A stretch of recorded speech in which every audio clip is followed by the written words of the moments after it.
Oh, Cloud Retainer! Madam Ping! We're here! Any news on Zhongli? Wait, are we missing 2 Adepti? Well, Shen Yun banned Mountain Shaper from Mount Outsong for 3 days. Oh, and what about Mooncarver? The scheme to plant mint in one's abode was one those 2 fools devised together? And when it comes to punishment, one does not discriminate. His banishment ends in 3 days as well. Wow, that's pretty harsh, Cloud Retainer. Let's get down to business. We have news of Rex Lapis. Huh? Isn't that... Yes, Rex Lapis's Geopillar. It descended from on high this morning. He must have sent it for a reason, but it does not respond to our touch. So, what does it mean? Is he in trouble? Not necessarily. It could be a message only a specific person is meant to receive. Traveler, you alone spoke to Rex Lapis before he left. Oh, so it must be for the Traveler. Give it a try.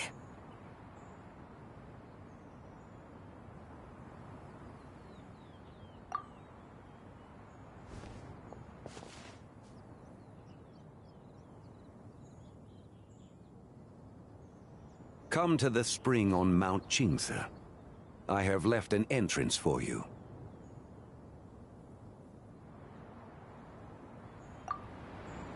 Well?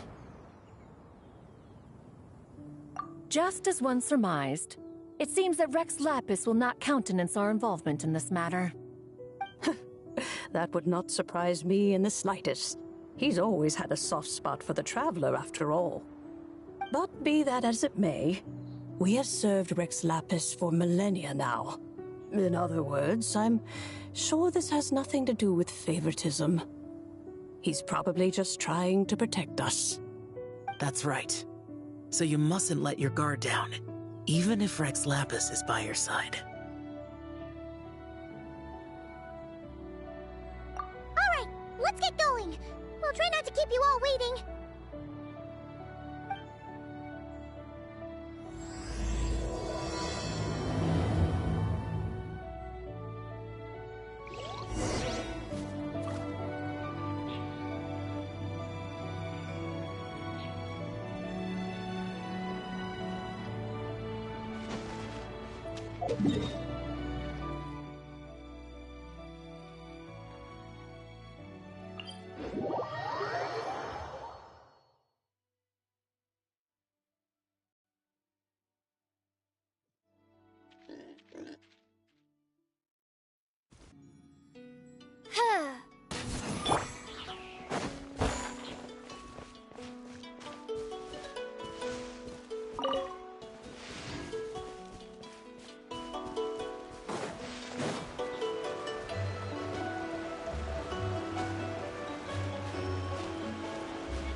Terra Smash!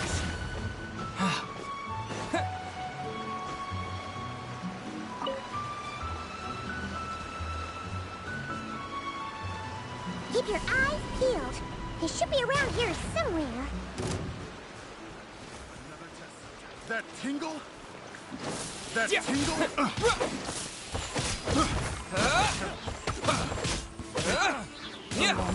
Subject. Terra Smash! You're open. Yeah.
Who could have imagined that the once mighty Geo Archon might end up so, sitting on a humble stool in the woods, quietly weaving moon lanterns? You really do look like an old man now. This is a Shao lantern, not a moon lantern. In ages past, when the gods waged war and the world was in turmoil, these lanterns were lit to guide fallen warriors back to their homes. Had you tarried in the mortal realm for but a little while longer, you might have become quite accustomed to them. Even so, it bears such a striking resemblance to the moon lanterns they used to offer up to the heavens. Could this truly be mere coincidence?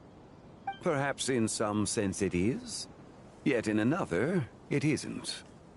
For instance, who is to say that some of Langan's magnificent jade did not become part of the very foundations upon which Liyue Harbor now stands?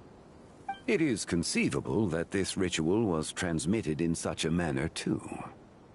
Now, let's not let ourselves get carried away. For all its splendor, do not forget that, in the end, even Langan could not escape its heaven-sent fate. Alas, it is just a pity that the little creatures of this world may never again lift their eyes to the moon, even should misfortune befall them.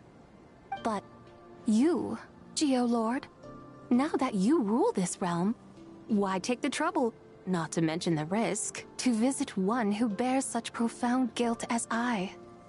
Are you not afraid that you might be sullied by the curse of time that was laid upon me? There is no risk to speak of. At least, not in comparison to that which you took when you defied the heavens all that time ago. As I have stated, time and again, it was not I who defied the heavens. Geo-Lord, the ancient affairs of Langan have nothing to do with me, for I am but one of her deadly selves, severed before her demise. My name is not Zibai, but Zichao.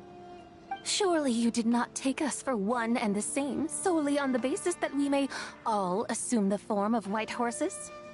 Sorry to break it to you, but you seem to have found yourself the wrong white horse. Anyway, do tell me, what urgent matter brings you here? Very well then.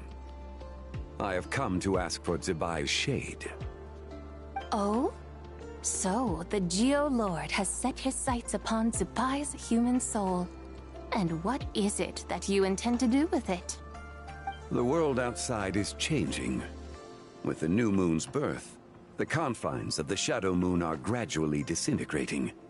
In other words, the heavenly soul is set to return.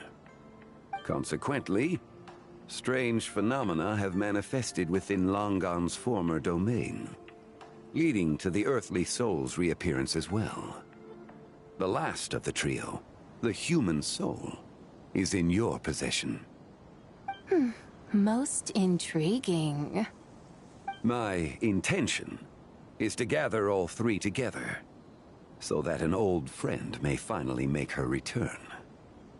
I must admit, it seems that some remarkable affairs are coming to pass in the outside world.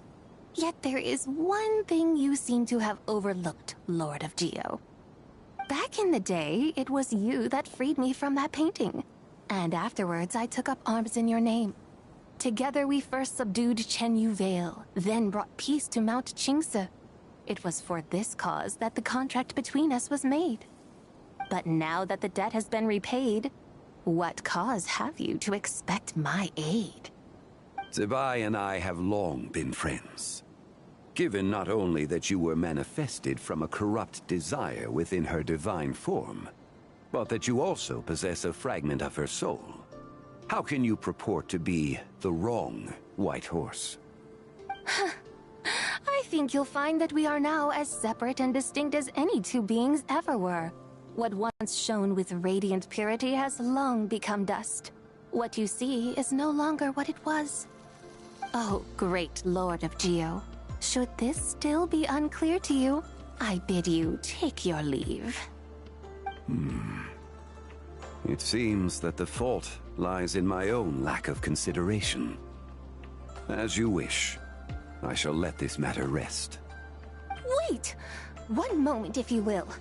Should this not be your opportunity to propose a new contract? The part where you make me an offer I simply couldn't refuse? Even those puny mortals know how to haggle when striking their bargains. Should you, the famed god of contracts, not likewise strive for success through negotiation? Come now, enough with the posturing. It's time to name your price. Very well. I had, in truth, prepared a new contract for your consideration. I knew you would not come before me unprepared. Yet, you should know that I want for nothing, for I live in the mountains, carefree and untroubled. Occasionally, I even find sport in teasing the mortals who stumble into my presence. Then why persist in telling them those ancient stories? I speak of what transpired before the sky collapsed and the earth sank into itself. That is merely my way of passing the time. And what of it? Would any believe, much less remember, the ramblings of a mountain hermit? Those tales have long since spread throughout the mortal realm. Who? Should my words prove insufficient, I invite you to see the world for yourself. To this end, I have found you a pair of trusty guides. The Lantern Rite is presently underway in Liyue, and should prove quite intriguing for you. So this, then, is the contract you have prepared for me? Indeed it is. Think of it as a contract for a one-day festive excursion. Surely you do not hope to offer this in exchange for Tsubai's shade. The foundation of my very existence for a little excursion seems a little steep, wouldn't you say? Why not see for yourself? You can always decide afterwards. The final determination, of course, shall rest with you. Is that so? Then perhaps this deal might not be entirely off the table after all. Where then are these guides of which you speak? Hey, it's Xiangli! Oh, we've been looking for you everywhere. We thought you might have gone missing. You're here. So these are my guides. Well, well. They certainly look the part, I'll give you that. Guides? Oh, you poor innocent little creatures. The benevolent Lord of Geo has soaked you to me, which means that for the rest of this day, you belong to me. Sold us to you? Just what have you gotten us into, Xiangli? The situation is not quite as dire as that would sound. I ask only that you accompany my Adeptus friend on a tour of Liyue. I would suspect that depends on how well you entertain me. Entertain you?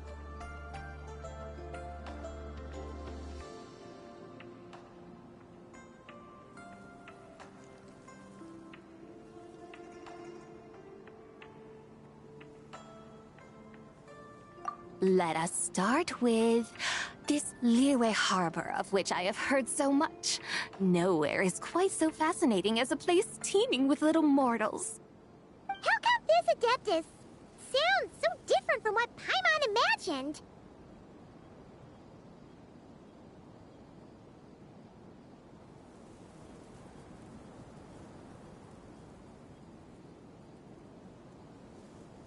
Okay, we'll take care of it. Get ready to find out why they call Paimon the best travel guide in all of Tibet.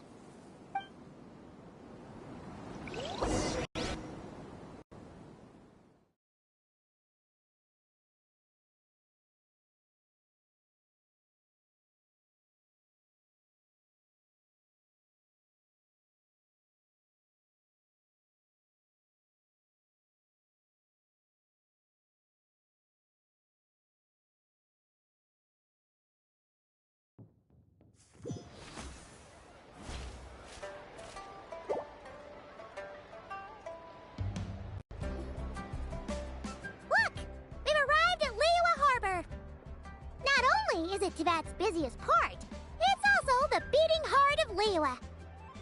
So, dear Madam Adeptus, where would you like to go first? With humble fare and wine to sip, in comfort clothed and soul at ease, one eats, and all the heart's ills cease. So we're heading straight for the good stuff? Well, you're in luck, because Paimon's an expert when it comes to food. There are two main cooking styles in Liyue. Li cuisine, which is all about mountain delicacies, and Yue cuisine, which is centered on seafood. The most famous restaurants are Liyue Pavilion and Shinyue Kiosk. Oh, now Paimon's starting to drool. Yes, our only option is to go try them both. 2 meals back to back. Both sound like excellent options to me. Are these the kind of establishments that most people might visit on a regular basis? Not exactly. Both Li cuisine and Yue cuisine are known for their pricey ingredients. Definitely not what you'd call the budget options. But don't you worry about that. Just think of it as Zhongli's little treat. Come on, aren't you supposed to be pals with Hu Tao? I'm unsure we can afford to spend a little more of her mora at least. Hey! All Paimon wants is to provide our Adeptus with the best possible experience here. Don't you want that too? Both certainly sound like worthy choices. Just now, though, I happened to see a porter pass this way. Where might individuals like him go to eat? A hungry porter, huh? Oh! Paimon knows just the place! Yep. Nothing fancy schmancy there. Just tasty dishes made with simple ingredients in a variety of different styles. Most importantly, it's great value for money, too. No wonder everyone loves it, huh? Oh, and the owner happens to be a good friend of ours, too. One mean restaurant. Yes, even the name itself feels lively and down to earth. All right, let's make it our first stop. Yippee! That's a great choice, too. Alrighty, let's head over there right away. Paimon can't wait to dig in. Wamin Restaurant, here we come. Join the Adventurers Guild. You'll have a blast.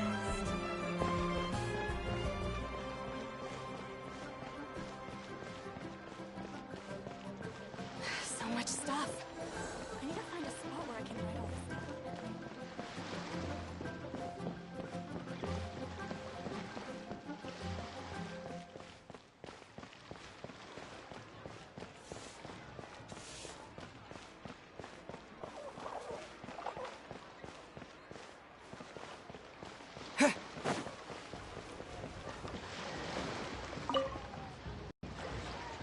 Oh, this is what I get for being impulsive. Making a shower lantern's no joke. Traveler? Oh, ain't that something? It is you! Happy Lantern Rite. Yeah, Miss Pinkshi gave me the frame, but I designed all the details and made all the ornaments myself. Pretty rad, huh? I even gave Hu Tao a few. Oh, shoot. I totally forgot I promised Hu Tao I'd help her make some shower lanterns, too. I gotta release this one pronto.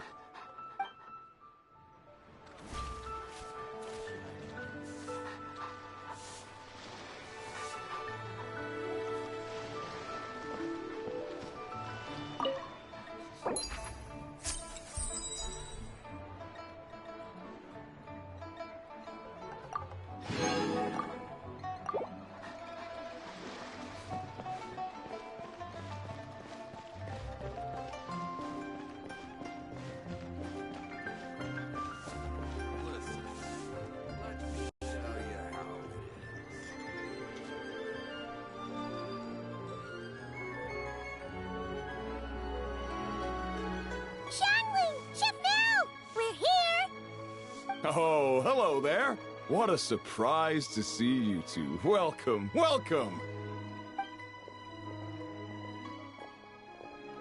there, Traveler and Paimon. We're a little busy today, so grab a table while you still can. But I don't think I've met this lady before. Is she a new friend? You could say that.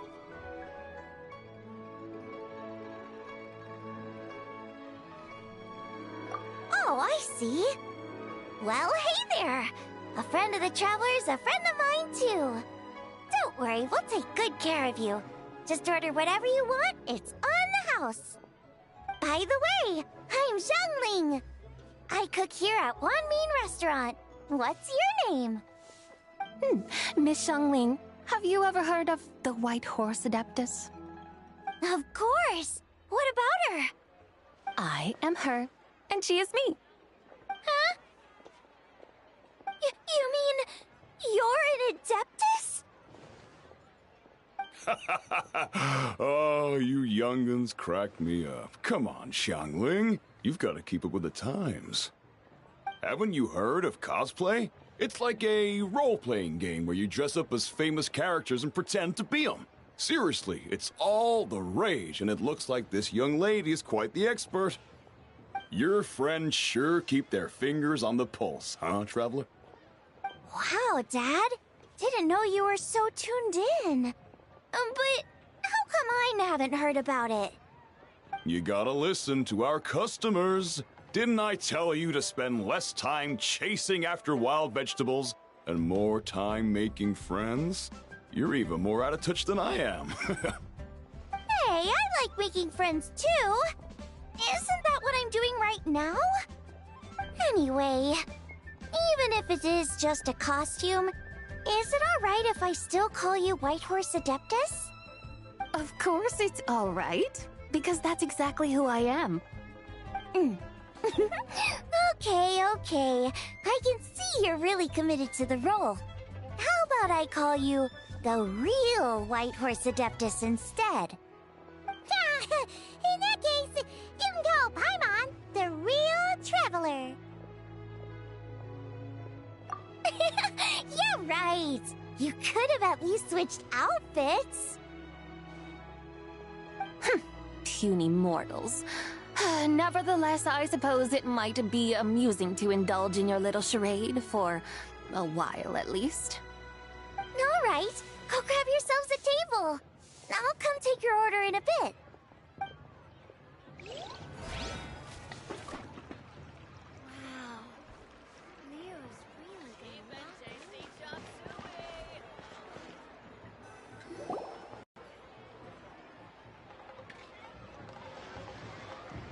Hello.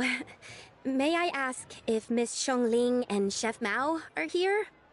Yeah, they're just over there. Wait a sec. Aren't you? So, what would you like to... You're... Hello, Miss Xiangling. It's me, Lu Xiangxiang, the one who broke some stuff here at your restaurant a few days ago. I just wanted you to know how sorry I am. I honestly don't know what came over me. Please forgive me. Oh, it's you. You really gave me a fright that day, young lady. You didn't actually get food poisoning from our blackback perch stew, right? Come on, Dad. She's come to say sorry.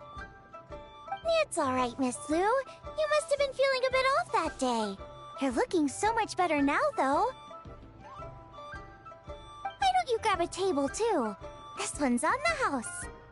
No, I couldn't possibly. Hey, it's totally okay. We all feel under the weather sometimes, especially when we're away from home. Go on, find yourself a... yikes. Looks like all the tables are taken. Wanna come sit with us? We've got an extra seat over here. Thanks, guys. So what would you like to eat today? Feel free to order anything you like. I should very much like to sample your renowned poisonous blackback perch stew. It wasn't poisoned. That was all on me. So that's one portion of Blackback Perch too. How about you guys? Paimon wants...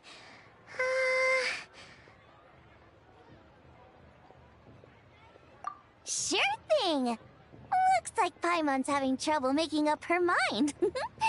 Anyway, I guarantee you'll love it. Let me think. Well, since the Blackback Perch stew is on the spicier side, I guess it makes sense to balance it out with a serving of stir-fried shrimp. And since it's Lantern Rite season, you better try out the triple-layered consommé and come and get it too! Those are our seasonal specialties. As for the carbs, since we've got a full table, how about some right at home? Along with our special chili mince cornbread buns. Trust me, you won't be disappointed. Then for dessert, I'll whip you up some Lucky Snow Delight. I just came up with it a few days ago, and I can't wait for you to try it. Wow! Sounds like quite the feast! Looks like Paimon's in luck today! Am I the only one who thinks that's way too much? Not at all. Don't worry, I know what I'm doing. And to top it all off, our star dish, Adeptus Temptation.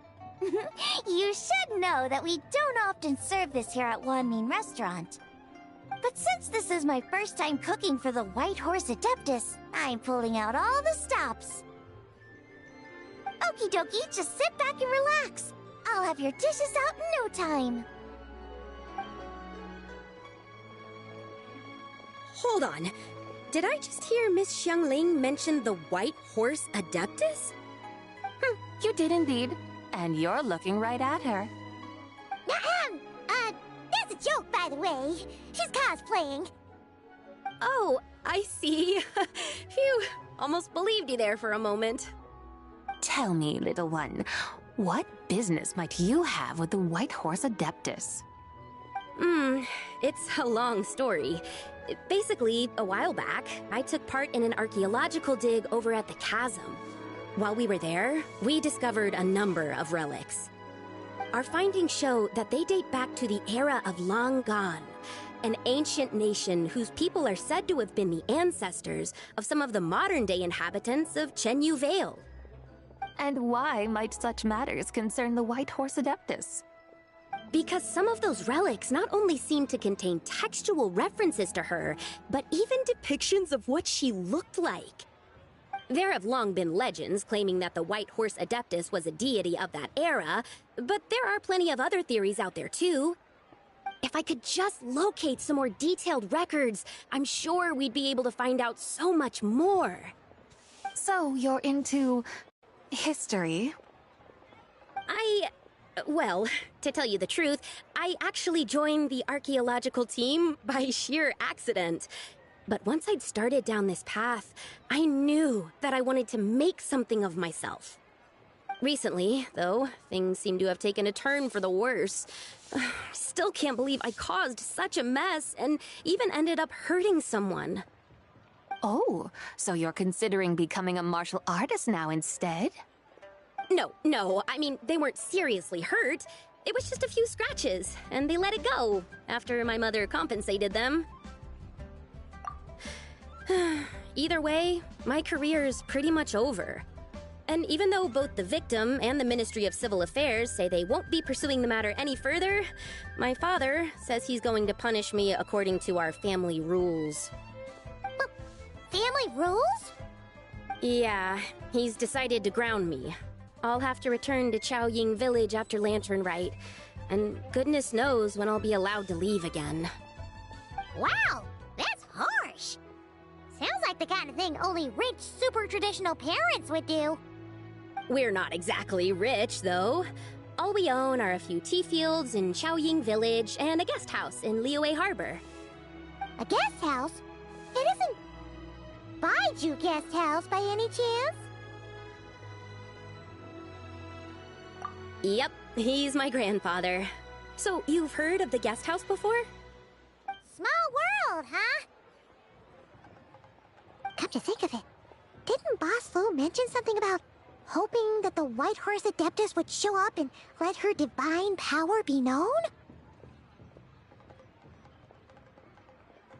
Sure, but Paimon's guessing this wasn't exactly what he had in mind. Little one, it sounds to me that your family is rather well off after all. What then drew you to archaeology? Why subject yourself to such unnecessary hardships? Even if I stayed at home, there's no guarantee I'd lead a nice, easy life. Just look at my father. Recently, my grandfather put him in charge of the guest house, and he came up with a bunch of ideas right away, starting with changing its name. That didn't turn out well, though. My grandfather yelled at him for days, even calling him a bad son, and they still haven't let it go. Oh! Paimon thinks we might have heard about that too. Long story short, being dependent on others is never fun. You just end up being completely under their thumb. That's why I want to make it on my own out here, no matter how hard it is.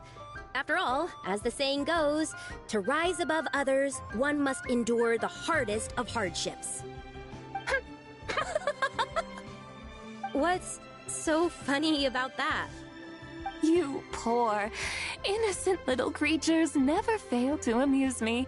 To think you would endure all manner of hardships in your brief time on this mortal plane, and all that merely to rise above others. I would have thought that the wiser path would be to simply roam this world as I do. Huh? Tell me, what is it that you truly delight in? Archaeology? Martial arts? Tea planting?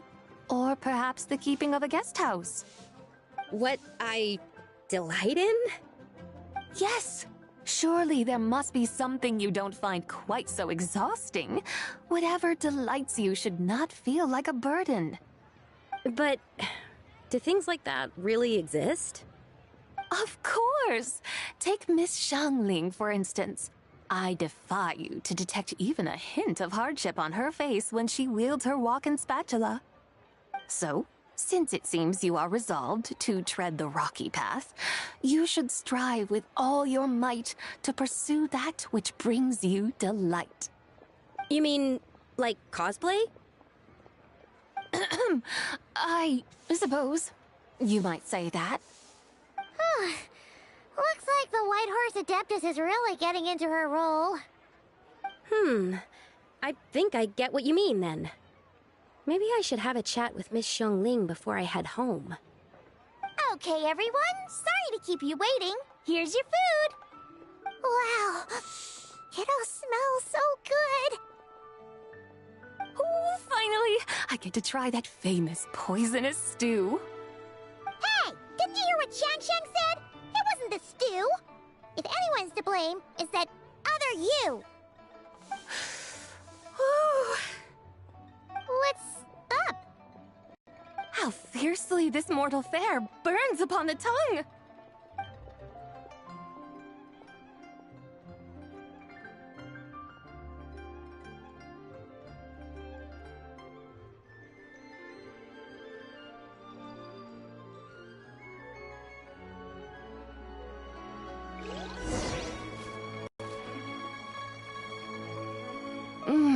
Most satisfying as poisonous stews go. So, where to now? Time, I think, to seek out some diversion? Oh, there's plenty of entertainment options in Liyue. Paimon will tell you that. The locals like to drink tea, walk their pets, play chess, watch operas, attend storytelling performances. Storytelling performances? You know, like listening to people telling stories. They're usually based on old Liyue legends, just like their operas. Stuff like the Divine Damsel of Devastation, Through the Eyes of a Dragon, or the Sanctification of Tao Do. What about the story of the bright moon that sits in the sky above us? Paimon doesn't think she's heard that one. Still, the moon does come up quite a lot. It's even in the name itself. The Yue in Liyue actually means moon. Since we're on the subject, you like telling stories yourself, right? Why don't we go check it out? In that case, I'll have to trouble the two of you to lead the way. Awesome! Let's go! Third round knockout, here we come! this money. More festive. Just plain stupid.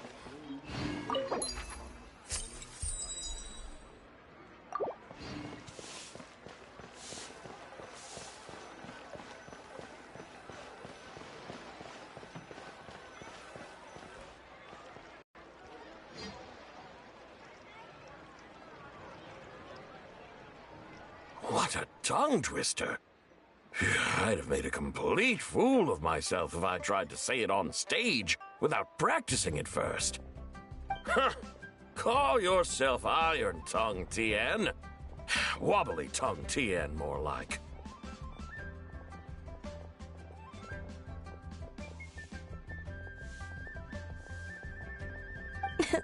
I used to have that problem a lot. But if you just take your time to grasp the meaning and commit it to memory, you'll be able to say it smoothly in no time. You're right, Miss Yoon. I'll give it another try. Hey, Yunjin! Fancy seeing you here! What are you two talking about? Ah, Traveler and Paimon, we meet again. And who, may I ask, is this? You may call me the White Horse Adeptus. The White Horse Adeptus? She's not really an Adeptus.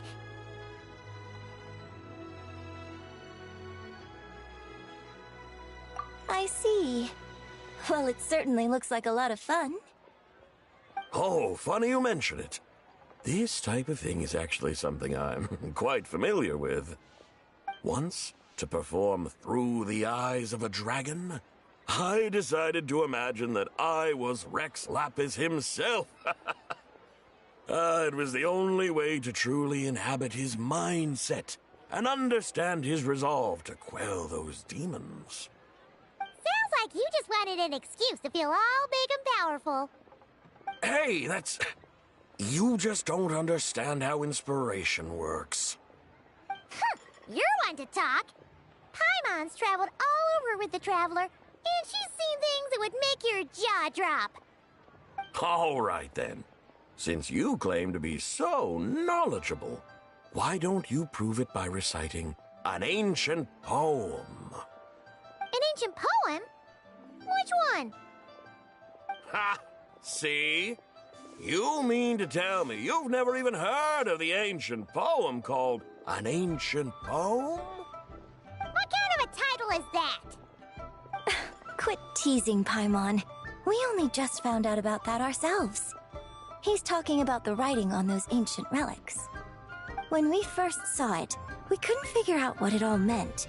So in the meantime, we decided to just refer to it as an ancient poem. However, thanks to the painstaking work of the scholars who were tasked with decoding it, it seems like that's exactly what it was. Or rather, an ode offered in veneration of the moon and the White Horse Adeptus. Oh yeah! Didn't Kuching mention that before?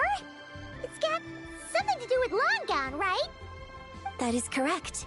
The Ministry of Civil Affairs has issued a notice stating that, although it is true that the moon may disappear tonight, we should be in no danger.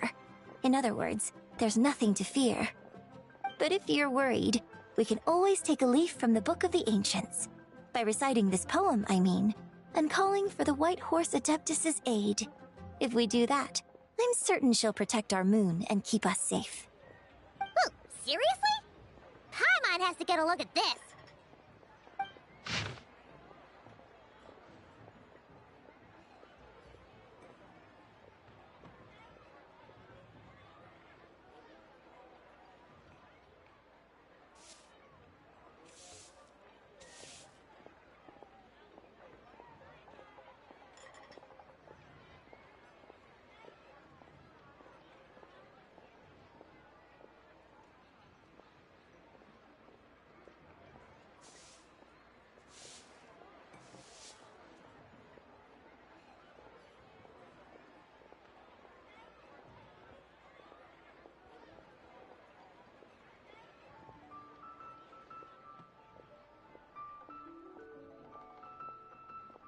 Under moon eternal, in radiant night, a maiden grants silk, soft and light? What in Tivat's that supposed to mean? Under moon iridescent, in night divine. Blah blah blah, something cloth so fine. Something about fields being plowed. Something else about seeds being sown from the earth. Seriously? What is this? The fields are plowed, the seeds are sown, and from the earth, life is grown. Whoa! You did that without even looking! Bravo! Bravo! We have an expert in our midst. Looks like this young lady really does know her role inside out. If I didn't know any better, I'd have taken her for the real deal. That's because I am the real deal. That's the spirit. This is exactly the kind of mindset I was talking about. Behold, mortals, I am none other than the indomitable Rex Lapis himself. Kneel before my godly splendor. Believe me, young lady, I know exactly why you do it. Back in the day, I was just like you. I must say you are rather amusing as mortals go. Miss White Horse Adeptus, it is a great pleasure to make your acquaintance today. I have some questions regarding the poem, and I was wondering, perhaps, if you might be able to shed some light on it? You want me to explain the full meaning of its verses? Your guidance would be much appreciated. Fascinating. Tell me, do all the people of Liyue still express such reverence for the ancient ways? Well, it's true that we hold a deep fondness for our history, but it is hardly our only pursuit. One of my good friends, for instance, is even more devoted to the modern Fontanian art of rock and roll.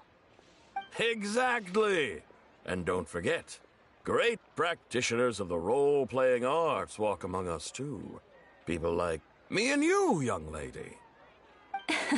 Yes. So rather than placing too much emphasis on our reverence for the ancient ways, it might be better to say that here in Liyue, 100 passions bloom, each with a voice of its own. I see.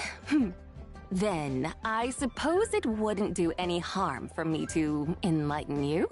In truth, it is but a simple poem of blessings. Its meaning is this. As the eternal moon rises in the night sky, a maiden adorned with lustrous jade descends upon the earth. She blesses the kudzu vines and mulberry leaves, so that they may be used to make coarse cloth that is nevertheless soft, light, and comfortable to wear. As the iridescent moon rises in the night sky, a maiden adorned with lustrous jade descends upon the earth. She blesses the kudzu vines and hemp, so that they may be used to make fine, luxurious cloth.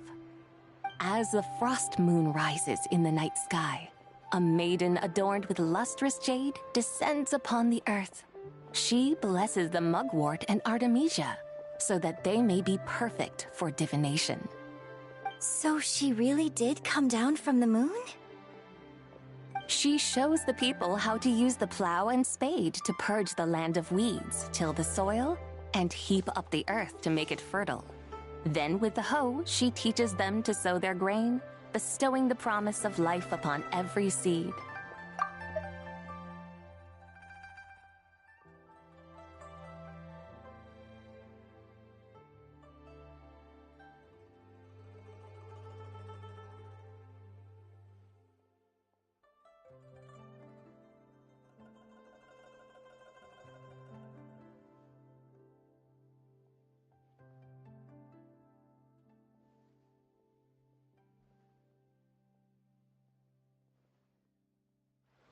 She blesses the millet and the beans, ensuring that their stalks and vines stretch forth without end.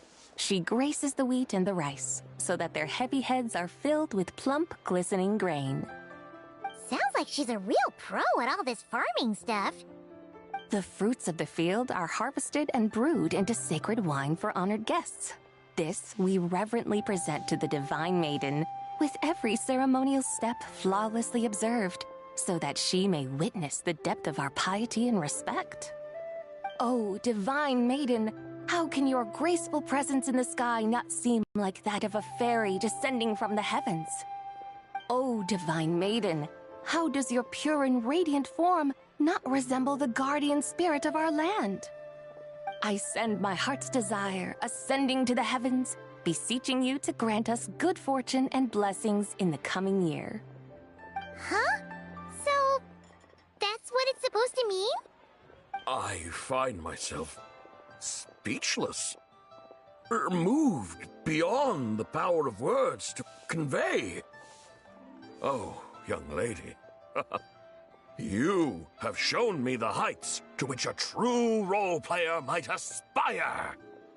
A truly remarkable performance.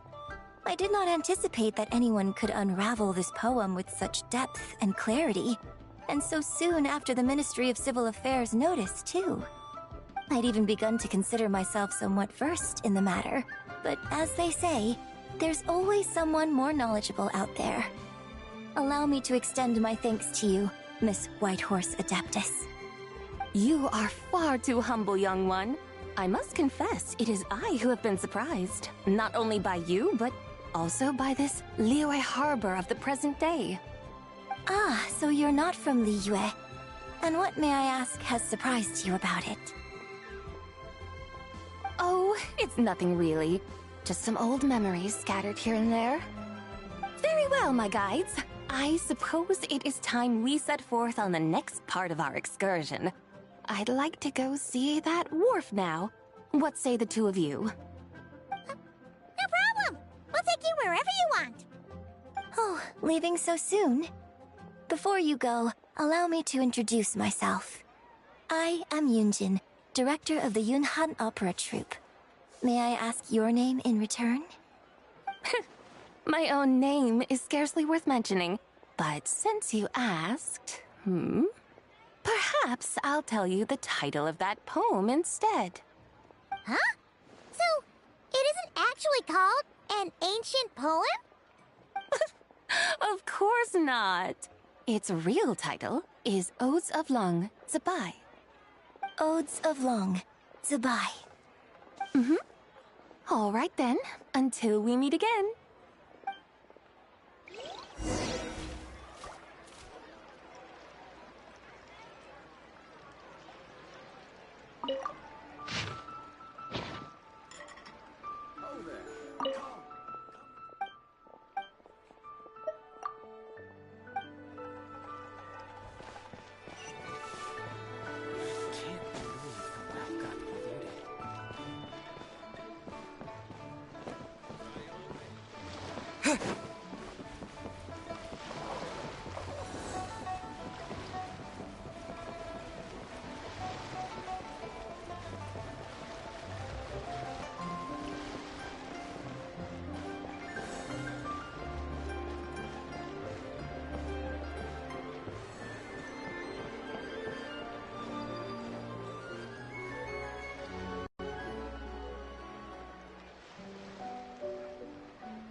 Hey, Ganyu! I almost forgot to mention. On my recent trip to Notcry, I came across something really fascinating in the Frost Moon Scion's library. I found records in their collection of another divine envoy living on the moon. A divine envoy on the moon? You don't think it could have been referring to the White Horse Adeptus too, do you? No way to say for sure. Still, the similarities between our legends are intriguing, to say the least.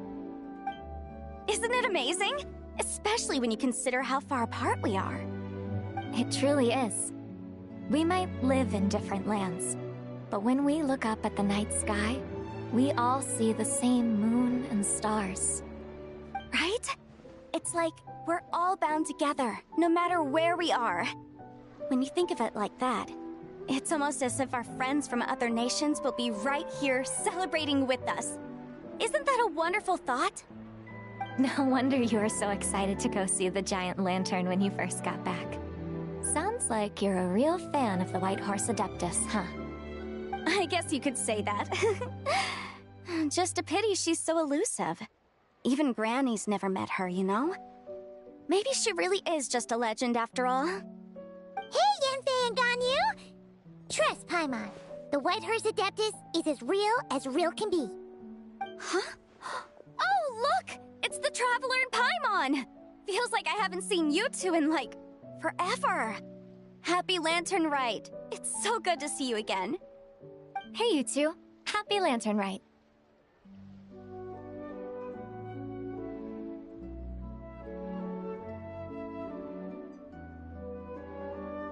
Did I hear you right just now, Paimon? Does that mean you've actually seen the White Horse Adeptus? She has indeed. And now, so have you. Huh? And you are? Why, who else? The White Horse Adeptus, of course. Could you maybe start with something else next time? You're the White Horse Adeptus? That's right. Allow Paimon to introduce you to our new friend, Zichao. She's been low-key obsessed with cosplaying the White Horse Adeptus ever since we met her. I see. Well then, greetings, Miss Zichao. My name is Yanfei, and recently I've been low-key obsessed with learning everything I can about the White Horse Adeptus. I'm sure the two of you will get along like a house on fire. Oh, and by the way, I'm Ganyu. So, Miss Zichao, you must be here to see the giant lantern too, right? Hmm? A horse-shaped Zhao lantern? Is that what I think it is? That's right. A lantern made to honor the White Horse Adeptus herself. Isn't it gorgeous? Huh? What are you laughing at? Both the lantern and myself. What do you mean? Oh, this lantern truly is an artistic masterpiece. But tell me this, have any of you ever seen a horse before? Come to think of it, Paimon can't remember ever actually seeing one herself. What about you, Traveler?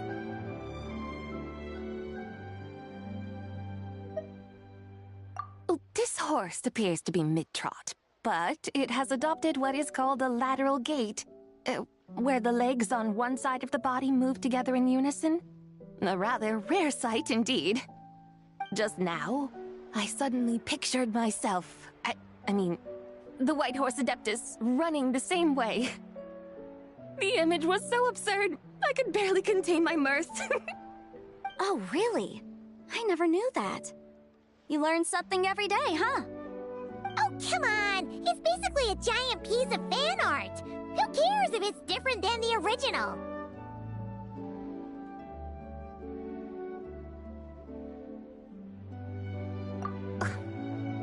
I was merely laughing at my own ignorance. I came here thinking that the White Horse Adeptus's tale had been long forgotten. Yet here I am, gazing upon a lantern made in her honor. Well, you couldn't have been more mistaken. There are so many tales about the White Horse Adeptus, I'm starting to lose count. Just off the top of my head... Just so you know, Yanfei, we've heard it all like a million times before. Aha! But there's one thing I can guarantee that you haven't. Huh? You mean like a new chapter of her stories come to light? Mm-hmm. And I heard it from Ganyu just yesterday. Hey, why don't you share it with the others? Sure, no problem. Where to begin? Do you guys still remember what Liyue's Moon Chase Festival is about? Of course! It's a festival held in honor of the Stove God. That's right. But it took a really long time for the Stove God Festival to become what it is today. In its earliest form, it was actually an adeptal ritual known as the Moon Chase Rite. Paimon remembers Madame Ping mentioning that before, but she never explained exactly what it was. According to Cloud Retainer, the Moon Chase Rite was originally a ritual meant for communicating with the moon. Communicating with the moon? But for what purpose? At first, Cloud Retainer wasn't entirely sure either, as it was always Rex Lapis who performed the ritual. Whoa! Rex Lapis did it himself? Must have been a really important ritual. That's right. Unfortunately, despite numerous attempts, they never actually received any response from the moon, which is why they eventually stopped performing it. But then, just yesterday, Kutching took a picture of the moon being obscured by a dark hole to Cloud Retainer and asked if it had anything to do with the moon chase rite. The moment Cloud Retainer saw it, it suddenly dawned on her that the rite might have been an attempt to reach the White Horse Adeptus all along. Does that mean Zhongli's been trying to bring back the White Horse Adeptus all this time? So how about that? Bet you never thought there might even be a link between the White Horse Adeptus and the Moon Chase Festival. If Kutching hadn't taken that picture to Cloud Retainer, we would never have known any of this. This is probably what Kutching was referring to that day when she mentioned there were some ideas she wanted to follow up on. So, Geo Archon. All this time, you've been striving to awaken her. Huh? What do you mean, awaken? Nothing. What I truly meant to say was, this new insight you've provided has been truly eye-opening. Oh, by the way, my trusty guides, I've been meaning to ask, where in Liyue Harbor might one enjoy an expansive scenic view? Huh? We're off to the next stop already? But Paimon's barely done digesting that lore bomb just now. All the more reason to find the right spot to let it sink in. Oh, so that's what you're up to. A tour of Liyue Harbor? In that case, if you're looking for a spot with a panoramic view, I'd recommend Yujing Terrace. That's a great idea. Since the terrace is on higher ground, the sea view from up there's so much better.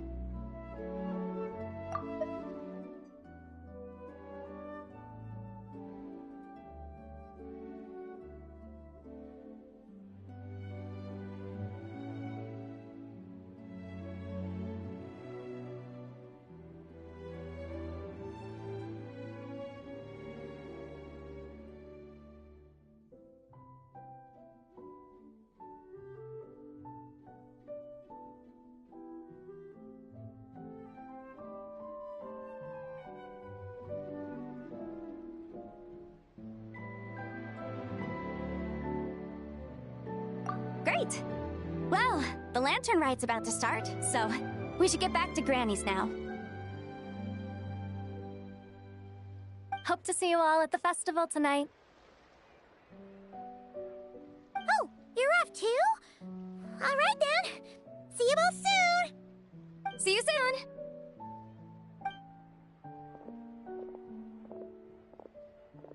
soon. Very well, my guides. What are we waiting for? Okay, you're the boss. Yujing Terrace it is. After all, the customer's always right.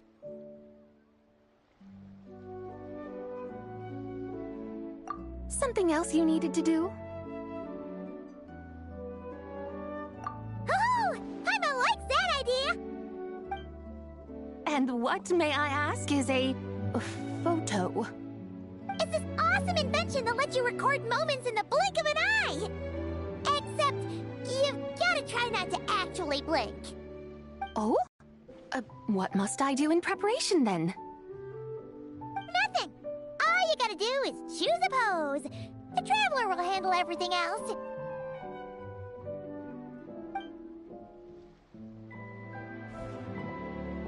Come on, let's give it a try. Look! We got a great picture! Paimon's gonna call it The White Horse Adeptus Meets the White Horse Adeptus in Liyue Harbor. Huh. They've even discovered a way to preserve moments in time. Now I truly am curious to witness what else these mortals might accomplish. Very well. Let us proceed. Yujing Terrace lies in... that direction, does it not? Hey, wait for us!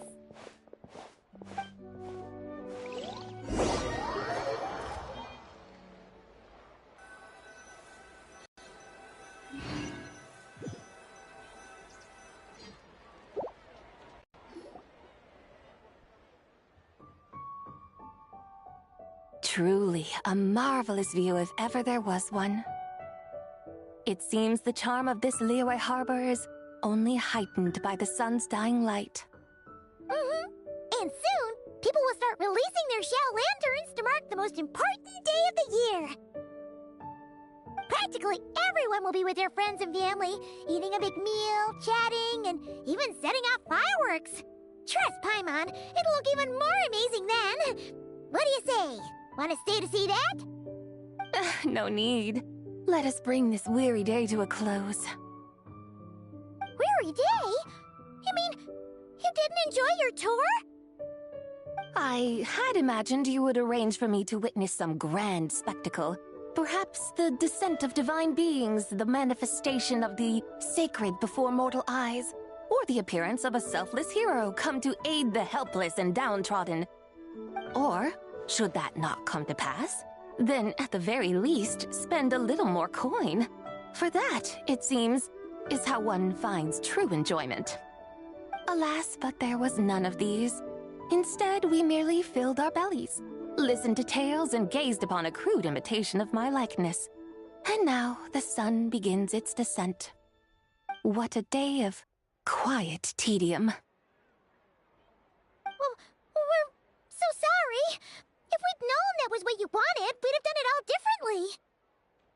It's all that Jiang Li's fault for not making the customer's requirements clear. Well, it's too late now. Do you still believe I would part with that soul fragment, now so intertwined with my very being? But...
I knew you were the more astute of the pair. Huh? You were just trying to scare Paimon? It seems the realm of the Geo-Archon has a way of making one more stony-faced. So, you were just pulling Paimon's leg? Of course. I was merely engaging in a little banter with the two of you. Long ago, I shared tales with various mortals who chanced upon my mountain abode. Never did I imagine that those stories would endure. It seems I greatly underestimated them.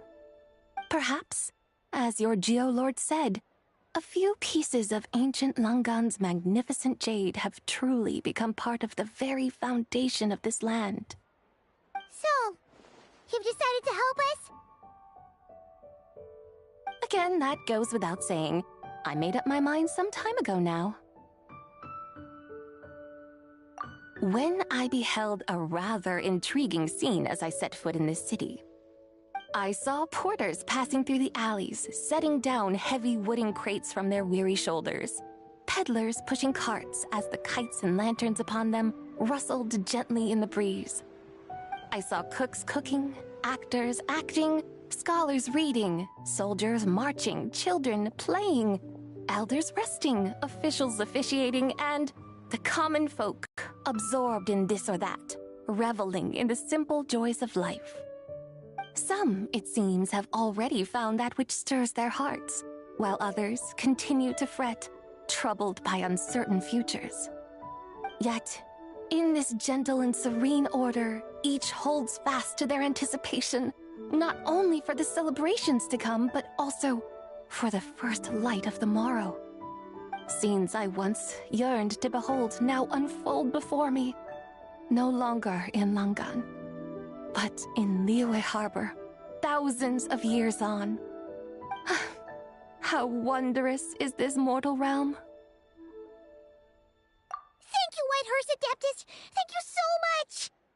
Adeptus, Adepti, perhaps the singular art in which we are truly proficient is that of sequestering ourselves within the high mountains. But once we leave our mountain refuge, we find ourselves drawn back to mortal ways all the same.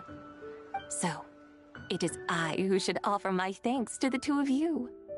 Traveler, Paimon, you have made this day more delightful than any I've known in a long, long time. Come now, and take what it is you need. You mean, like, right now? But don't you think we should wait for Zhongli? That won't be necessary. All things shall meet again in their time, for the waters know no rest, and the flowers their appointed season. One need not fear that life is but a journey of goodbyes.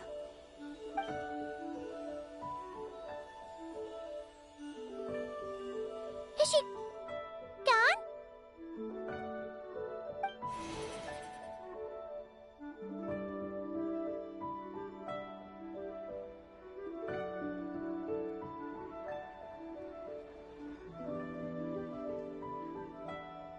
Yes, she's gone. A deadly self is formed from the body's impure vapors, so naturally it cannot survive long in this world. Had it not been sustained by the remnant of Zibai's soul, it would have faded away a long time past. Now that the remnant is gone, it has severed its ties to the mortal world. Zhongli! When did you get here? A while ago. Paimon would have thought you'd at least want to say goodbye. Though mountains endure, the ceaseless waters will, at last, wear away their sharp edges. Thus must I meet the marks wrought upon her by the ruler of time with great caution.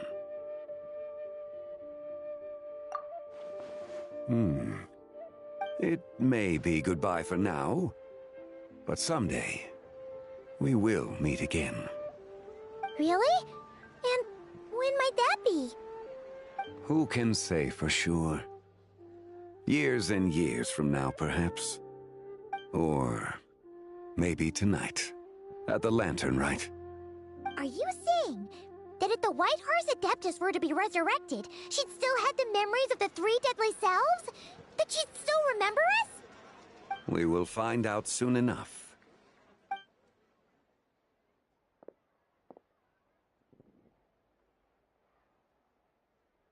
It is time.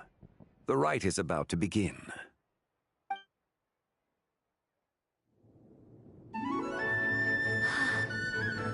The rite is about to begin. Is the moon really gonna disappear? Got your lanterns ready, everyone? All set.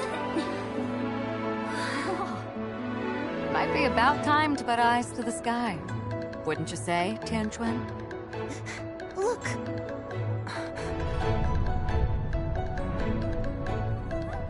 When the sun's out, eat the sun. When the moon's out, eat the moon.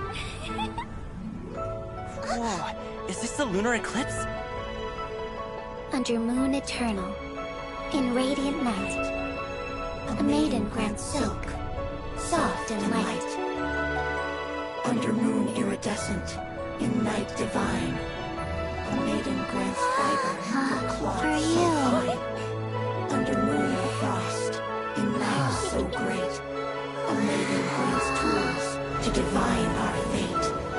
The fields are plowed, the seeds are sown, and from the earth, life is grown. The seedlings stretch, the crops do rise, and all unfolds before our eyes. Fruits are gathered, sweet wine is poured. These gifts we offer to our Lord.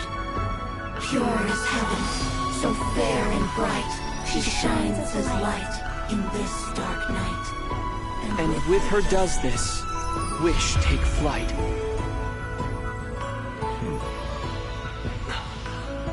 Devoted soul, scattered and unbound. Let this lantern guide you home. By its light be found.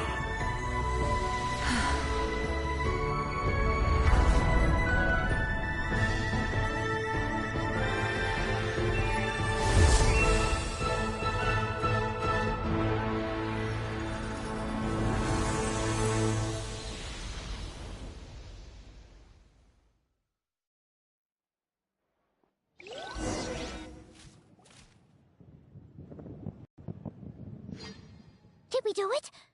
Do we finally get to meet the real White Horse Adeptus?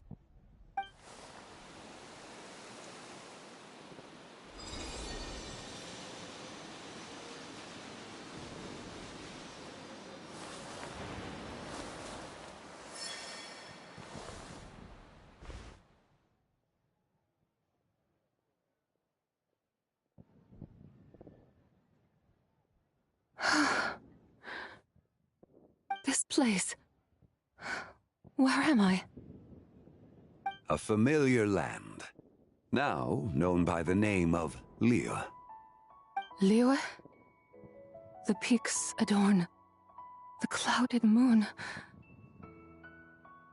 Then, who might you be? Oh no! She seems to have lost all her memories after all. And those countless lights in the sky. What are they? These lights, each like a dwelling in glad accord, usher in this day of joyous rebirth. And whose rebirth might that be? That of my old friend, Zibai. Zibai? Yeah, that's you! Don't you remember anything at all? That's... me? Oh, yes. The envoy of the Lunar Palace. My name is Zibai, indeed. Then you must be... the Lord of Geo, Heaven's Star. Many years have passed since we last saw one another. Zibai, my friend. Welcome home. Home? But why does this place, this Liyue, feel at once so strange and yet so familiar?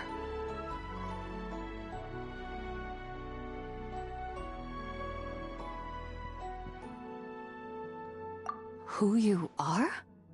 Who are you? Ah, yes, I remember now. You are that young wushu dancer, the one who seeks disciples. How fares your quest for disciples? It must have yielded a truly prolific body of students by now, I trust. Hey, you've got it all wrong! You're talking about gaming! Hmm? But I could have sworn... Oh, that's right. You're that impudent blonde youngster who kept meddling in my affairs. And to think you even had the audacity to presume yourselves worthy of being... What was it again? Ah, yes, of being my guides. How very wonderful to see you again, my most faithful and beloved guides. I trust all has been well in my absence? Well, she finally got it right. But that sudden mood swing felt even weirder. It's like her head's packed full of slimes. It is possible that her cells have not yet settled. After all, they've only just been brought back together. It may be some time before she fully recovers. Huh? You mean, kinda like she's still half asleep?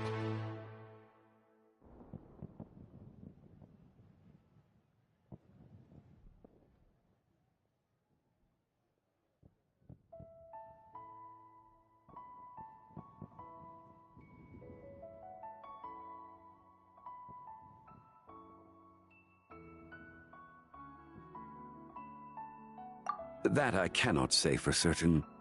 Perhaps a few days, perhaps a few years. A few years? Mortal years are but a poor measure when divine beings tread the realm of dreams. Well, if you say so. Anyway, at least she's whole again, right? That already seems like a pretty good outcome to Paimon. Yes, there is little cause for worry. We need only wait and let time take its course. Say, what are those little creatures over there up to? Celebrating Lantern Rite, of course. And those lights up in the sky? Those are all Shao Lanterns. This year, each and every one of them carries a little wish inside. Lantern Rite. Then, may I join in too? Of course! Why else do you think we've been running around like headless chickens these past few days? Tell you what, Traveler, why don't we take the White Hearse Adeptus out to celebrate? Who knows? Maybe seeing some familiar faces might help her find her feet? Hey, Zhongli! You've got some time on your hands now, right? Why don't you come along with us? By no means a bad idea, Paimon. Oh, and Sabai, before Paimon forgets, when we meet the others later, remember to wish them a happy Lantern Rite! Happy... Lantern Rite? Happy Lantern Rite! Yes, happy Lantern Rite indeed. Well then, let's go!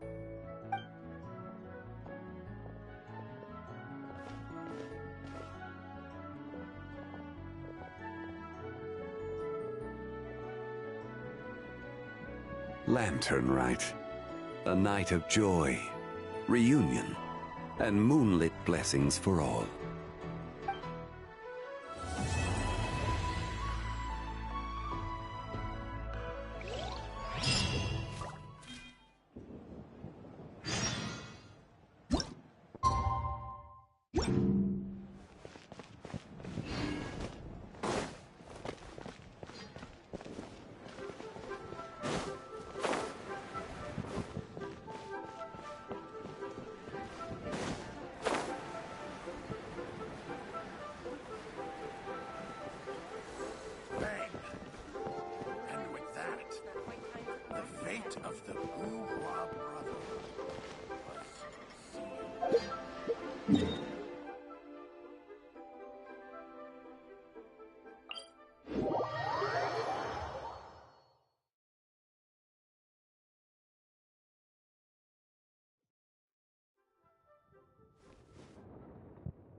Yes.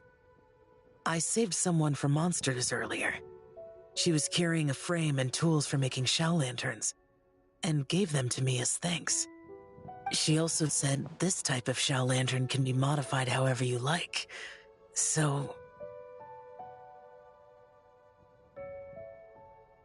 Yes, well, I tried my best.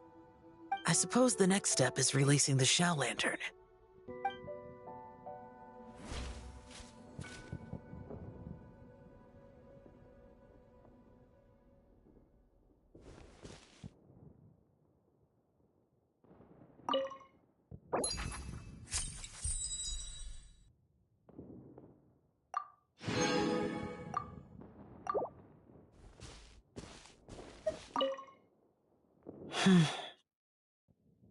Happy Lantern Rite to you as well.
Let me tell you how it is. Try something new at the One Mean Restaurant.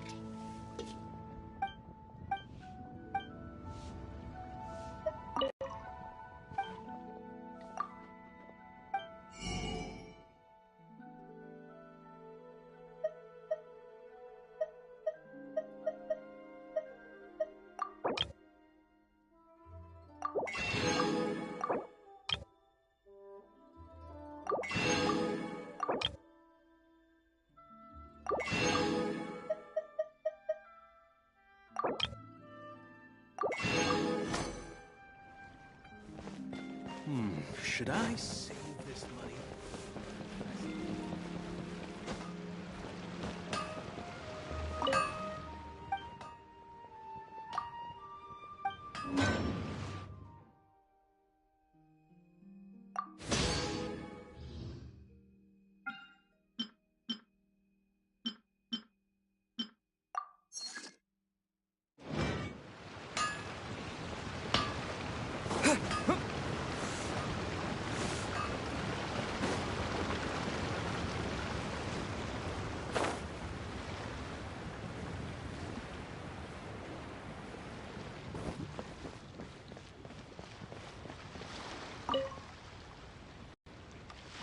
Traveler, had a feeling I might run into you here. Allow me to extend a traditional Liyue greeting. Happy Lantern Rite. Correct. I requested one from Miss Ping Shi. Seems she really did secure a professional photographer. Shall we, then? Take a good shot. I plan to stick it up on my office wall when I get back to Fontaine. Sure. Do I need to strike a pose, or... Suggestions are welcome, Traveler.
Let's see.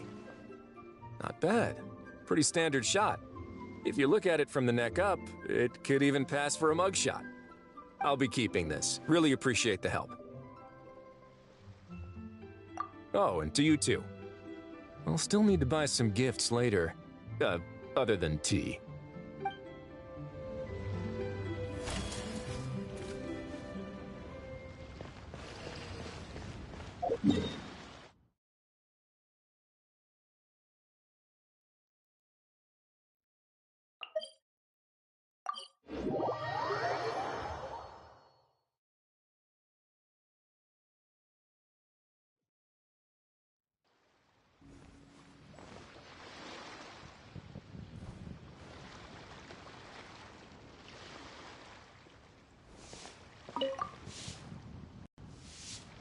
Liyue's got so much delicious food. What should I eat next? Oh, how about boiled fish? No, wait. I need to take a picture for everyone back at the tribe first.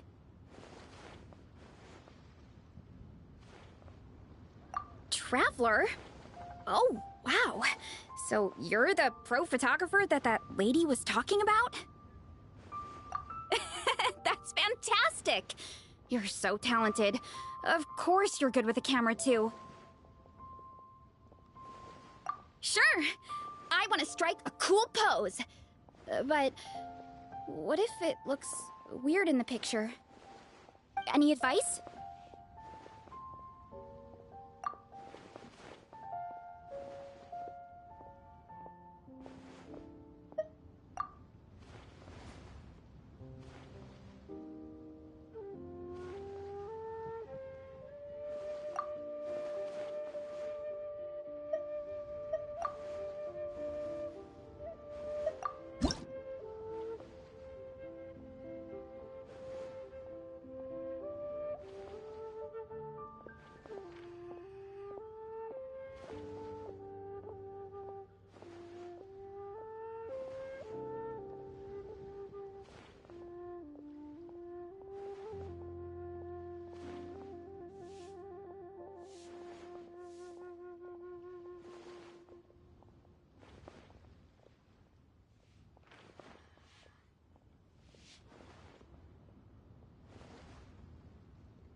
Done already? Oh, let me see. Whoa, told you they'd be good! Now, would it be the best spot in the orchard to hang it? Thanks! Next up, some more delicious food. Starting with... boiled fish.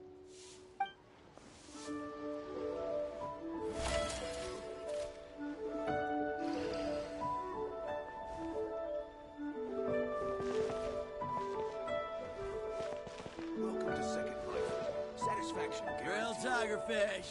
Get it while it's hot.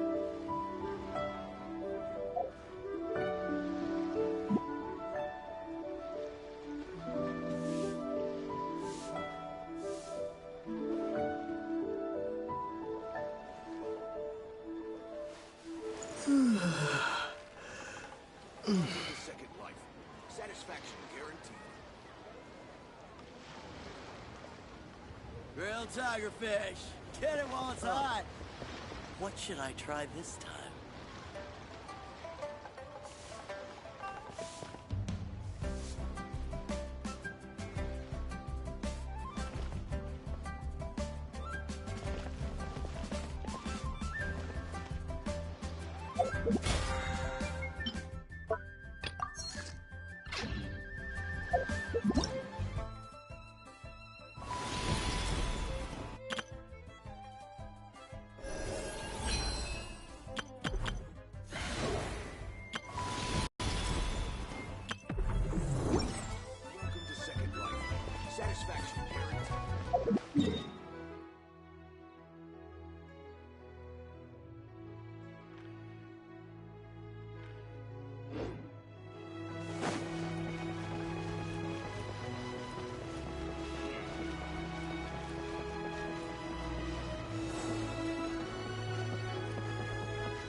Oh, wonderful.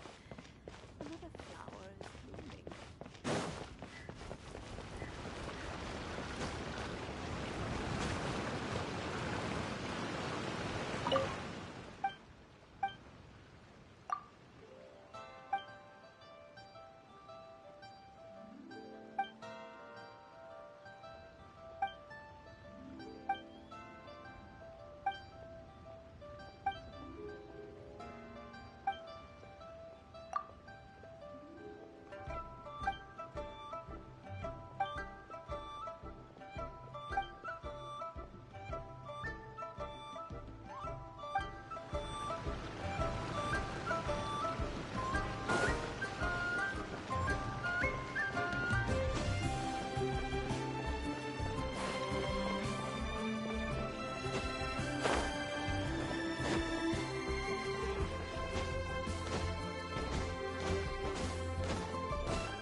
Over here!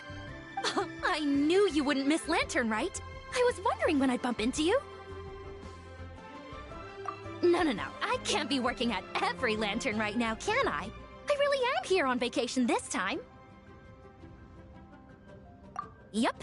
Miss Pingshi said she'd find a professional photographer to take a good portrait photo. Hey, wait a sec. Don't tell me... It really is you!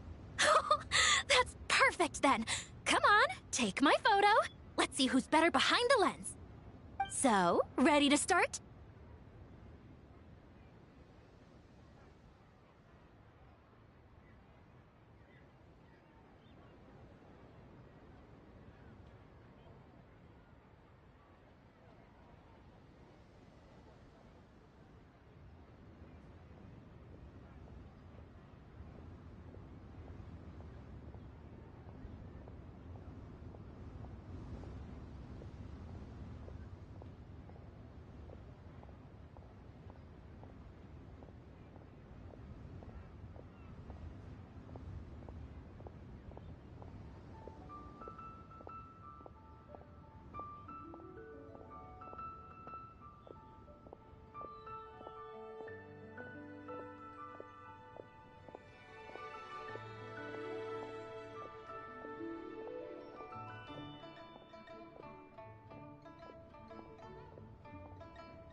Have some...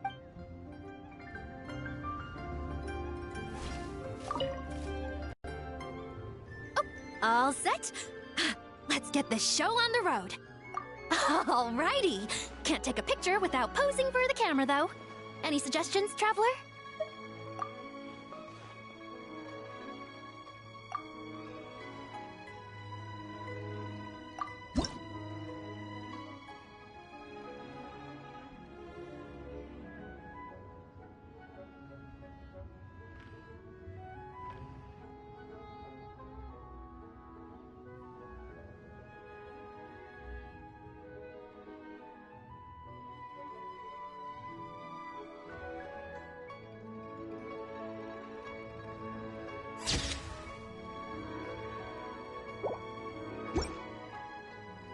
Done? Did you adjust the lens and check the lighting? Make sure the focal length was properly set? Let me check. Wow, you actually nailed everything! Oh, a shot like this is front page quality! next interview, I'm definitely bringing you along. Imagine the amazing shots we could take together. And a very merry lantern rite to you, too. Oh, hang on, that doesn't sound quite right. Whatever. Have lots of fun!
Feast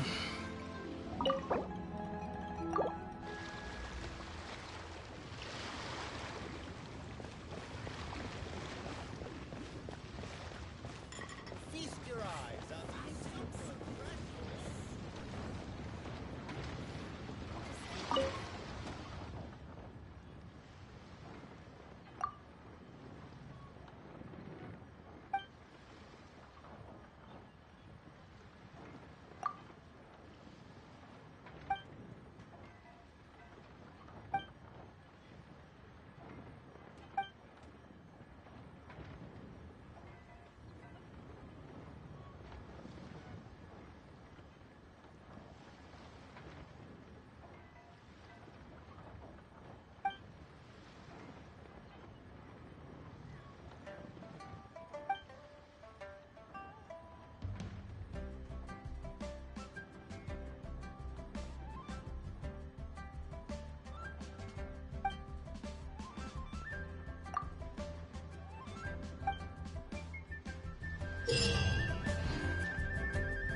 Paimon wonders how the White Horse Adeptus is getting along. Maybe we should check in on her? We can ask Zhangli where she is.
Looks like Zhangli hasn't stopped by for tea today.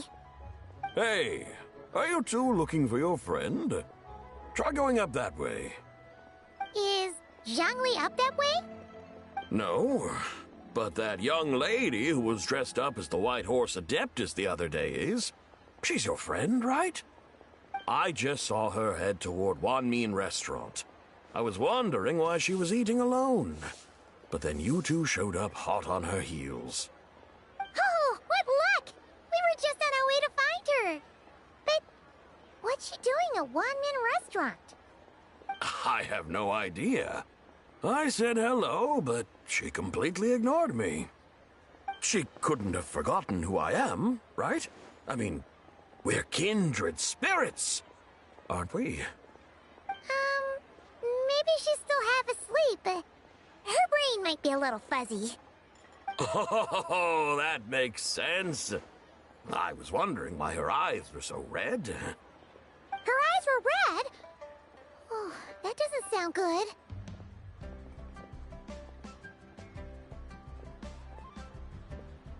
You young people, staying up all night because you think you're invincible?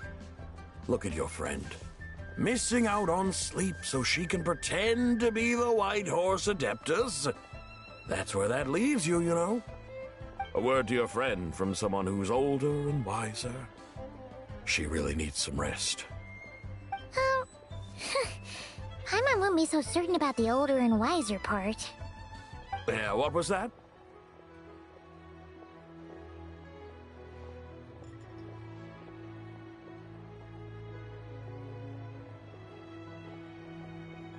Hurry along, then.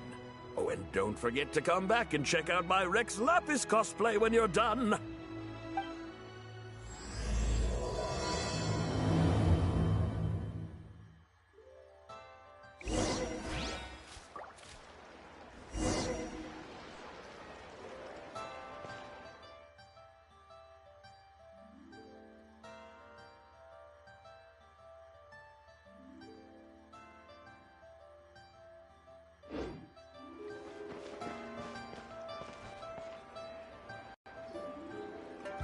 Where's the proprietor? Come out and see me at once!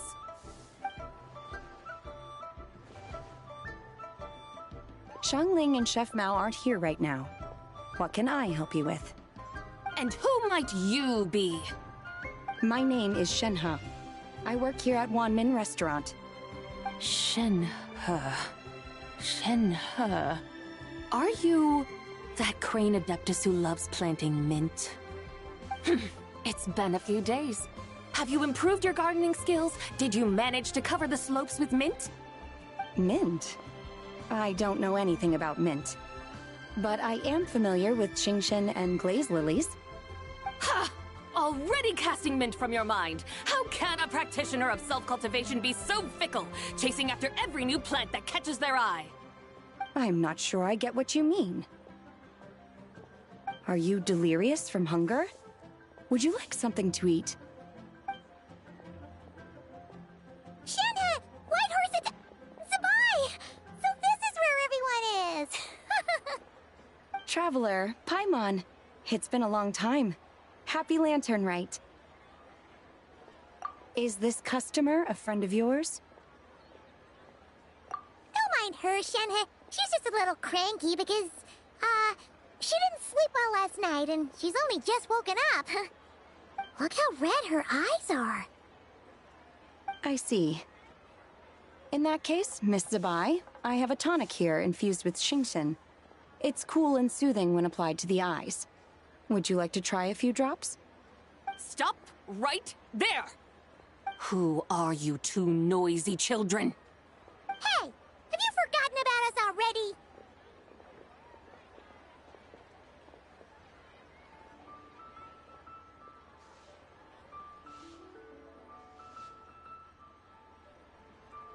Guides. Yes, I seem to recall something about some guides. Ah, yes, now I remember. What luck! I was just looking for someone to show me the way to Elong Wharf. Huh. Is she starting to come around?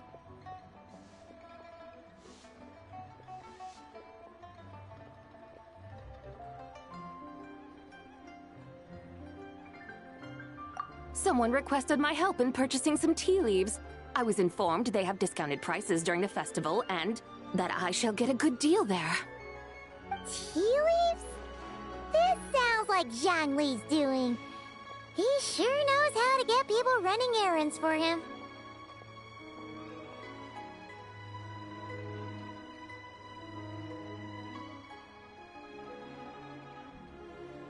Your friend Rex...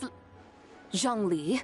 initially requested the most expensive tea, but then a young lady in a hexagram hat mentioned he'd burned through the Wangsheng funeral parlor's yearly expenses at an exhibition a few days ago. As such, he is only permitted to buy items that are discounted this month. Oh, that's his boss, Hu Tao. It's about time she realized the problem and put a stop to his spending sprees. Oh, I see. So that's why you're here. Unfortunately, Wanmin Restaurant doesn't sell tea leaves. If you're truly in need, I could gather some wild tea from the mountain slopes. You don't sell tea leaves? But I remember your boss, Miss Lu, saying that she owns tea fields. You really should get some rest. The person you're talking about isn't the boss of Wanmin Restaurant. She's just like you. She came here to eat.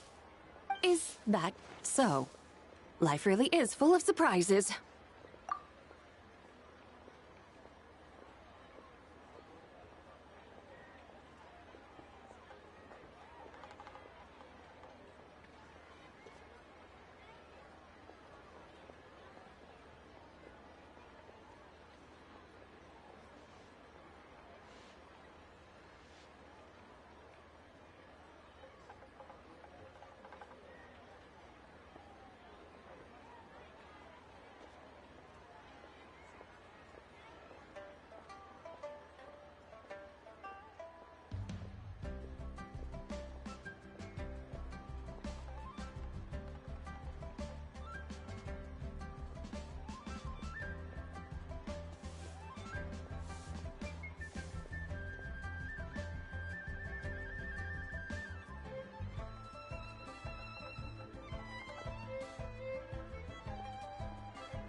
What surprises?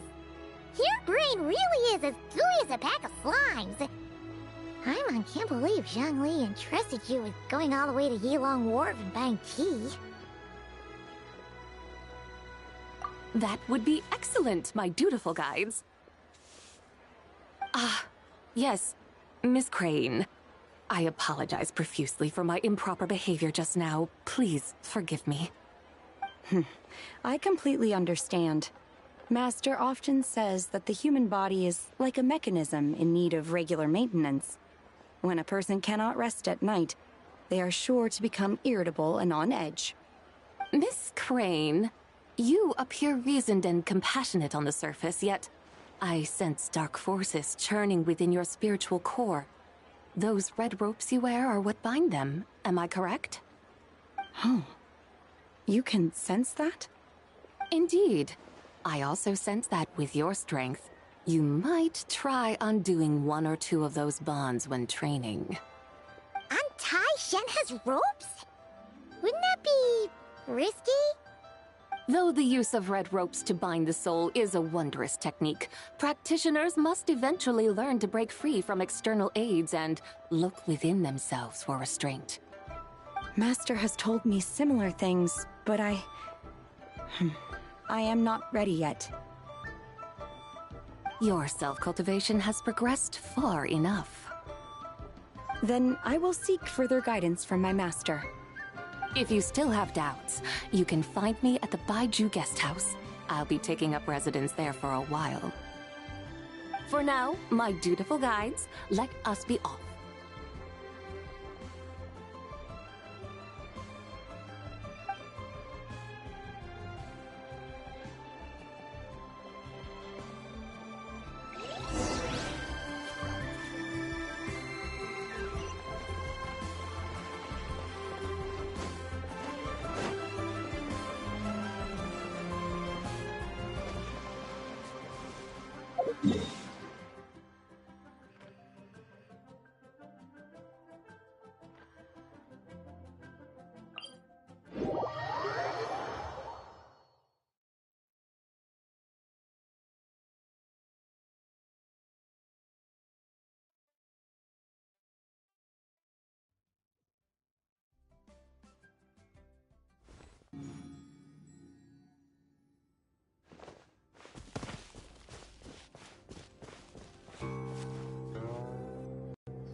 Yilong Wharf?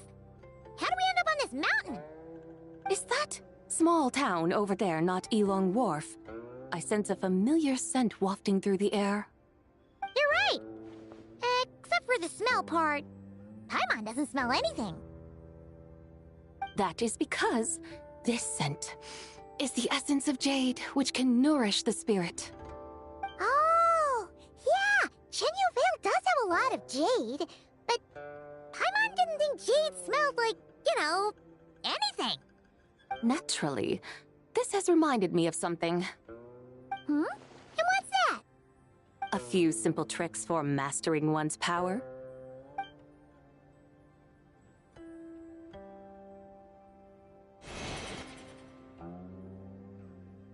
What is that thing? I'm sure you've been to Elong Wharf many times before, but I wonder if you've done so while cruising through the air. You've been such dutiful, dedicated guides, so allow me to offer this fresh experience as recompense. Please step in.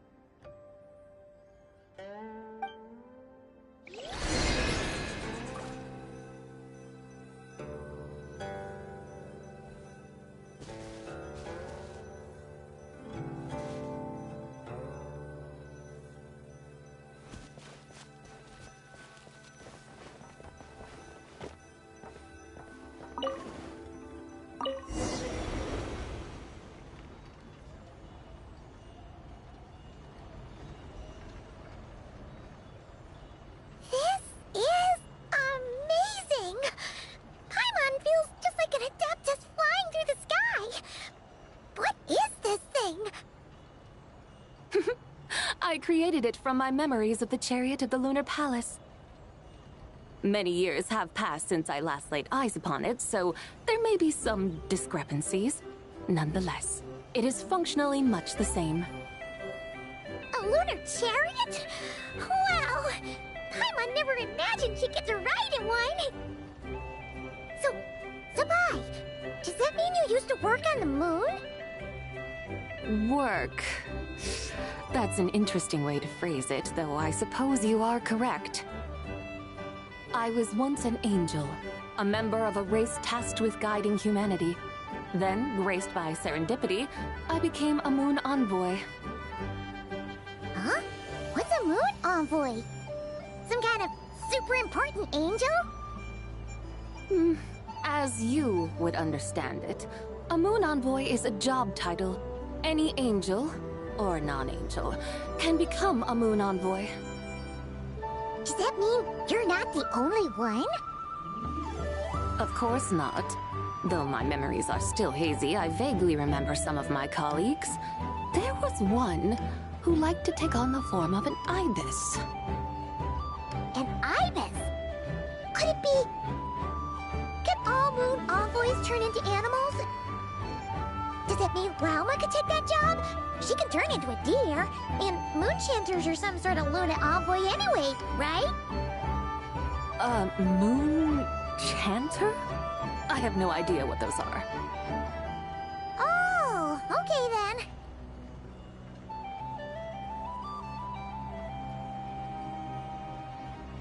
Look! Paimon thinks she saw a tea vendor over there! Very well. Let's take a look.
Welcome, please have a look around. We only sell teas of the finest quality sourced directly from Chaoying Village. Right now we're offering a special discount for Lantern Rite. Look over there! Discounted tea!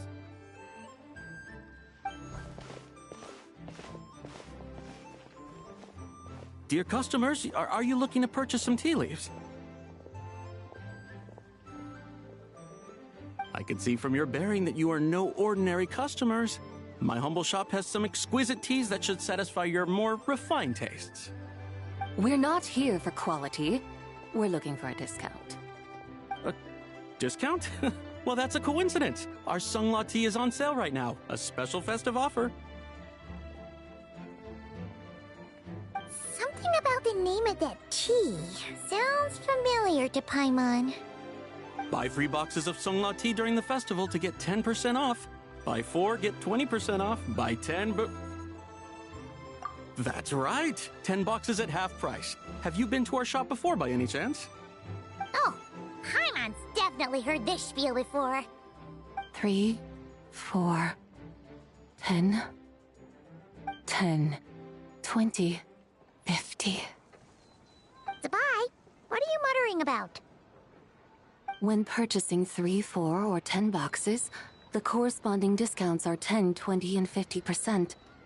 The intervals between the 2 sets of numbers are 1 and 6, and 10 and 30. Look! Her eyes turned blue! That's gotta be a first! If the differences between intervals remain equal, the interval after 6 should be 6 plus the difference between 6 and 1, which is 11. Similarly, after 30, the next interval should be 50. Therefore, extrapolating upward, the next 2 numbers in each set should be 21 and 100. You're making Paimon's head spin! Those numbers, what do they mean?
They mean that if we buy 21 boxes of Sungla tea, we should get a 100% discount!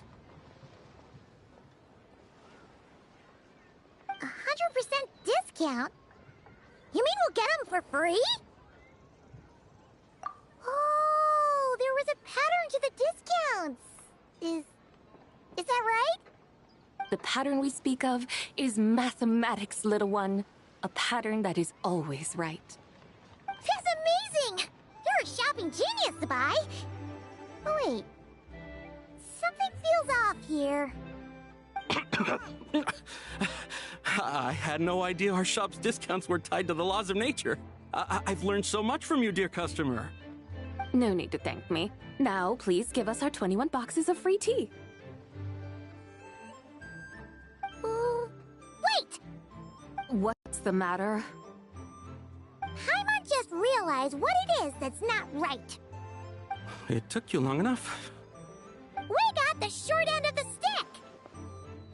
Think about it. If we don't have to pay when buying 21 boxes, then if we buy even more, the vendor should be paying us money instead, right? Huh? Hey, Zibai, work this one out. If we buy 100 boxes, we'd make loads of money, wouldn't we? It stands to reason. Wait a moment, dear customers. Don't you think you're haggling a little too hard? You are the one dictating the discounts. We're simply extrapolating the numerical patterns within. As such, we are hardly haggling. You have a point. However, that's right. I'm so sorry. I just remembered. My supplier didn't come today, so we don't have any tea after all. Such a shame. Terribly sorry about this. Awful luck. Where can we find your supplier? Well... Not to fret. We'll save you the effort and go straight to the source ourselves. Well, you see, dear client, the supplier's discount isn't as generous as ours. You won't be able to get the same price from them. Huh? Does that mean they won't pay us for taking their tea? They might not even offer you a 100% discount. How very unfortunate. Nevertheless, as the original supplier, they must offer some sort of discount. Besides, we're not looking to make money. We just want a good deal. Well, that's great. My suppliers are all tea farmers from Chaoying Village. You can go ask around the village, but please don't say I sent you. Do not worry, we appreciate your generosity. Referring customers to your business partners, even choosing to remain anonymous, the demeanor of a true gentleman indeed. Your business will surely prosper. I hope you're right. Then let us head to Chaoying Village. Do you know the way, my guides? Of course! Just follow us!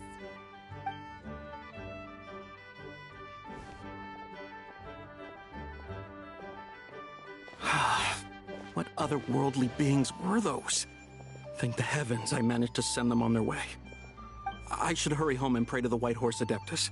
May she bless me such that I never encounter such customers again. Hello, dear guests. Is there any work that you need done?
The mountains and waters are pristine.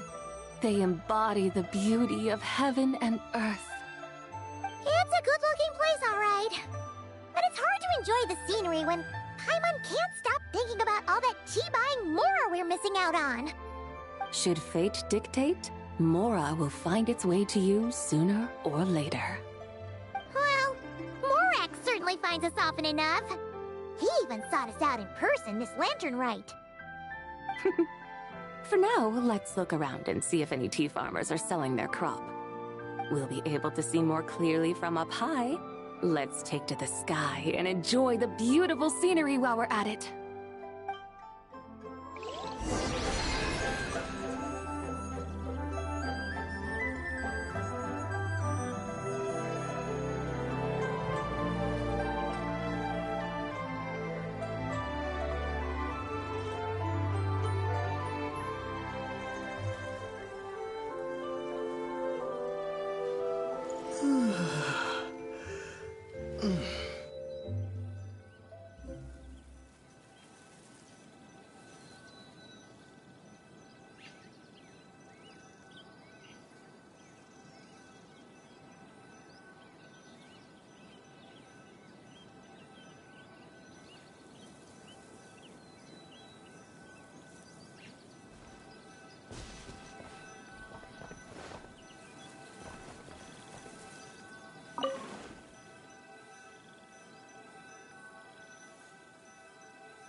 Wow!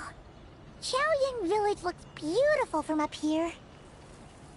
Indeed, the houses here are quite different from those in Liyue Harbor. They follow the natural contours of the mountains, forming unique, elegant structures. Yeah, it's super beautiful. The white walls and dark tiles frame the emerald waves of the terraced fields, while the curved eaves and tall gateways juxtapose each other with grace. It's almost too beautiful to be true.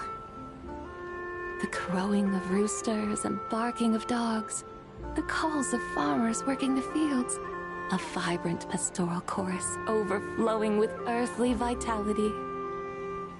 Yeah, it's incredibly beautiful, huh? Have you studied the linguistic arts by some chance? Huh? Your vocabulary for beauty seems rather constrained. Paimon knows how to say pretty as well. I see. Now then, let's take a look around and see if we can find any farmers selling tea.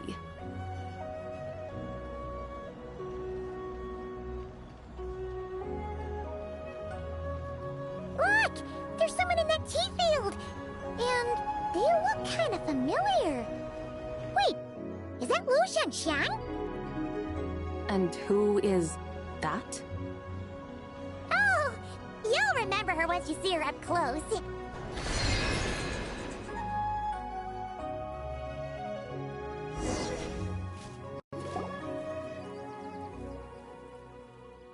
there, Lu Shanxiang!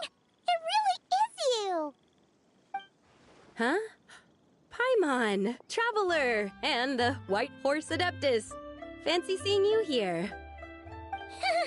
The White Horse Adeptus has a name now. You can call her Zabai. And you are... Wait. I remember now, you're... Don't say anything about food poisoning or fish. You're... the young lady who wanted to rise above the rest, are you not? Yes, that's me, but I'm in a bit of a state right now. At best, I can say I've fallen below them. Fallen below them? What happened? Like I said the last time we met, I'm being punished according to family rules. My father, mother, grandfather, grandmother, other grandfather, other grandmother. Oh, that's a lot of family members. Yeah, and on the night of Lantern Rite, they held a family meeting to discuss my situation. So, they do care about you. There's no doubt they care. But they think that since I caused all that trouble in Liyue Harbor, it shows I can't be trusted on my own. They decided to ground me. Ground you? Yeah, though they're not confining me to my room. Instead, I have to personally nurture a tea seedling until it grows big enough to be sold at market. Aw, a tiny little tea baby. Do they want you to experience what it's like to be a parent? It's supposed to cultivate my character and temperament. They say this will help me calm down and reflect on my issues. What happened in Liyue Harbor really wasn't your fault. Oh well, at least this punishment doesn't sound too harsh. So, how long will it take for the little tea baby to grow? Actually, I don't know. I've never grown a tea tree before. It usually takes 2 or 3 years. 2 or 3 years? Yes, the tea in this garden requires 2 or 3 years to mature. That long? Sabai, you're not making this up, are you? How do you know so much about growing tea? When the plants thrive and grow, that is the meaning of my name. I can tell at a glance when their season of ripening will come. Do I really have to waste 2 or 3 years here? Why is this happening to me? I'd only just found my direction in life.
Yes!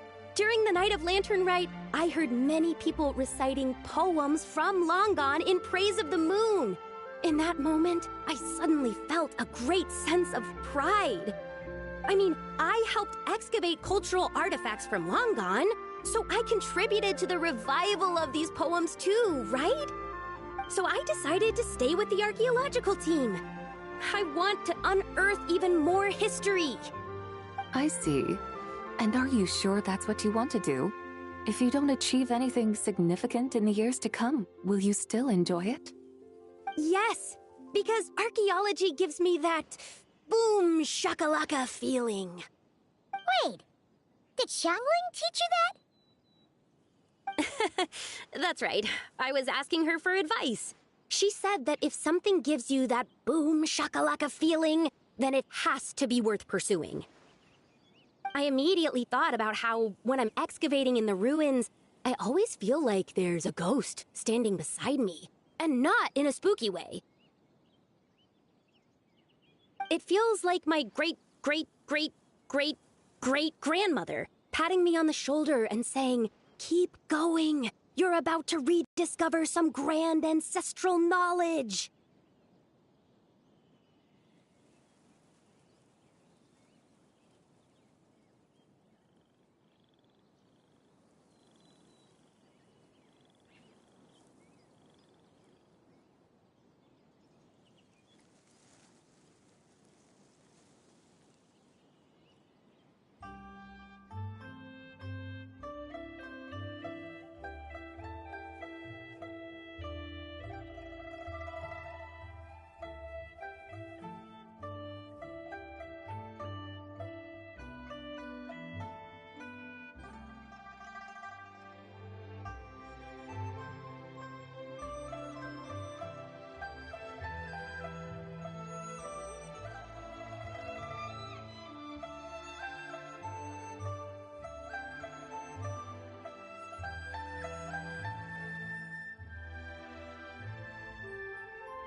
Right? It feels like I've made some kind of connection with my ancestors. Isn't that amazing? Since you've made up your mind, you should give it your all. And I'd love to, but I'm still grounded. Run away, summon up a little boom shakalaka, and leave the tea garden behind. Flee this village. That might be going a bit far. You don't want to lead others astray, Zabai.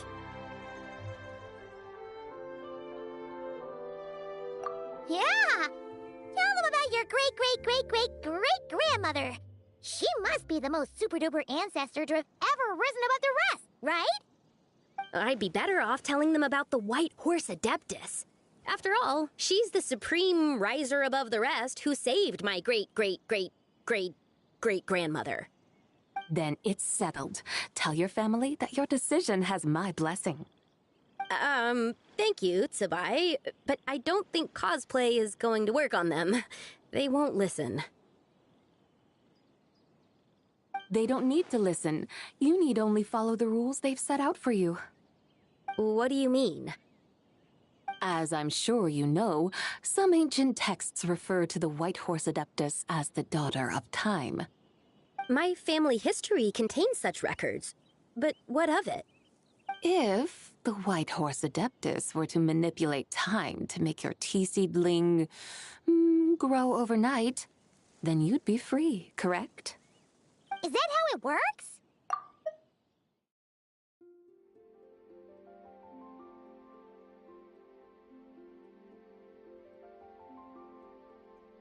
If the White Horse Adeptus were to really get involved, my grandfather would let me leave right away. But who really believes that she'd show up and help? It's not as if you have any other options. Why not try calling out for help? It won't cost you any more. Guess I might as well. I've got no better ideas anyway. White Horse Adeptus, if you can hear me, please save me from my predicament.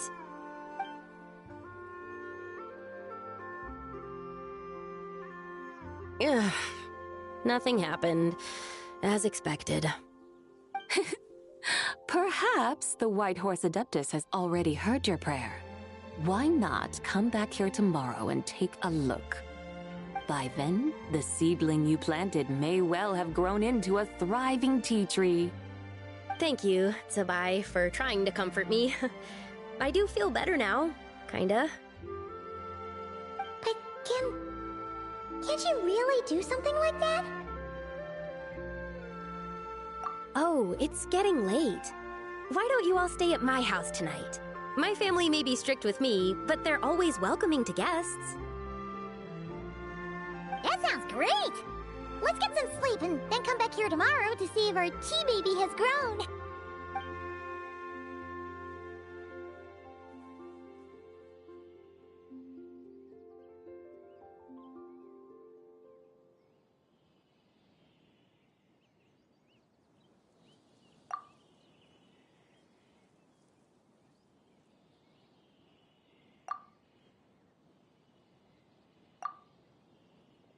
Oh, the tea tree! Whoa! Your tea baby is all grown up! Indeed, it has grown into a mature tea tree that can stand tall in the face of wind and rain.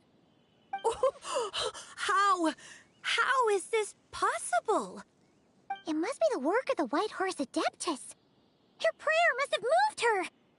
Are you sure? Perhaps she heard your prayer and chose to answer the call. She once saved my great-great-great-great-great-grandmother.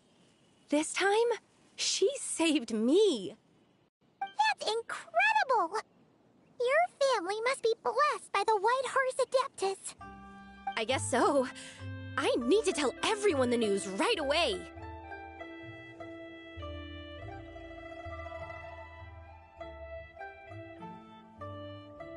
They'd better. Since this is the will of the White Horse Adeptus, I don't see how they could object. Go. And if you run into any more trouble, call out to the White Horse Adeptus just like yesterday. Thank you so much. Paimon really thought you were going to use Adeptal energy to make the tea baby grow, Zabai. When an Adeptus exerts effort, consuming their energy, is that not using Adeptal energy?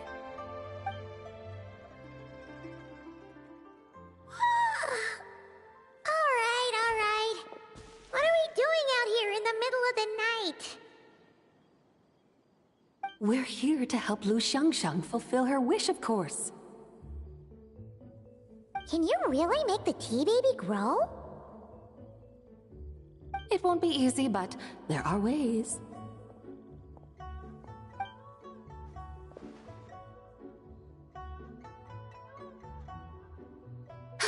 There, it's grown. Hey! You just transplanted a tea tree from over there! So, there's a mature tea tree here now, yes? Oh, yeah, but... And am I not the White Horse Adeptus? Well, yeah. Is this tea tree then not a manifestation of the White Horse Adeptus's will? You're... not wrong. But again, there's something not quite right about this. Maybe this will become another mystical Adepti tale recorded in their family history. That would be marvelous. Paimon thinks so too. Hey, Traveler! Zabai seems to be doing much better now, don't you think?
That's why Zhongli chose to send her on this errand. That's a great idea! We've already shown her Liyue Harbor, Yulong Wharf, and Xiaoying Village. How about we head to Qingce Village next? Qingce. That name sounds familiar. The scenery there is really beautiful. Pretty, too. It's the perfect sightseeing spot. How about we show you around? I must say, I have been mightily impressed by the mountains and waters of Liyue. Please lead the way, my dutiful guides. All right, let's go!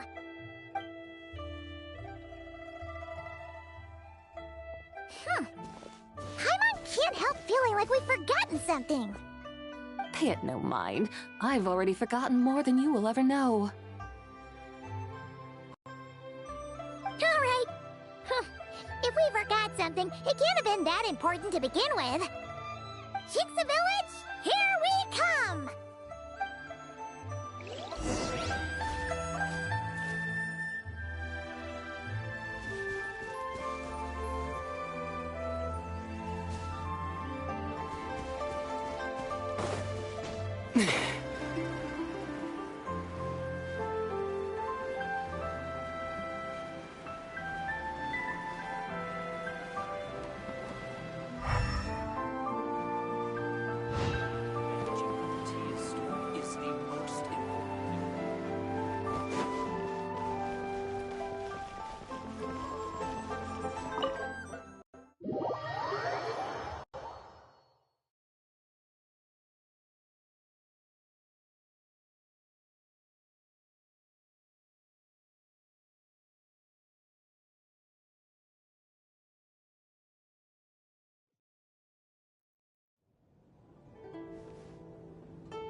Terra Smash!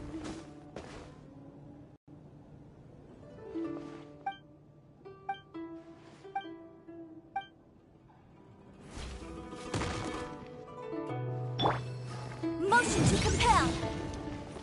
Ha! Ja, ja.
should plant cucumbers.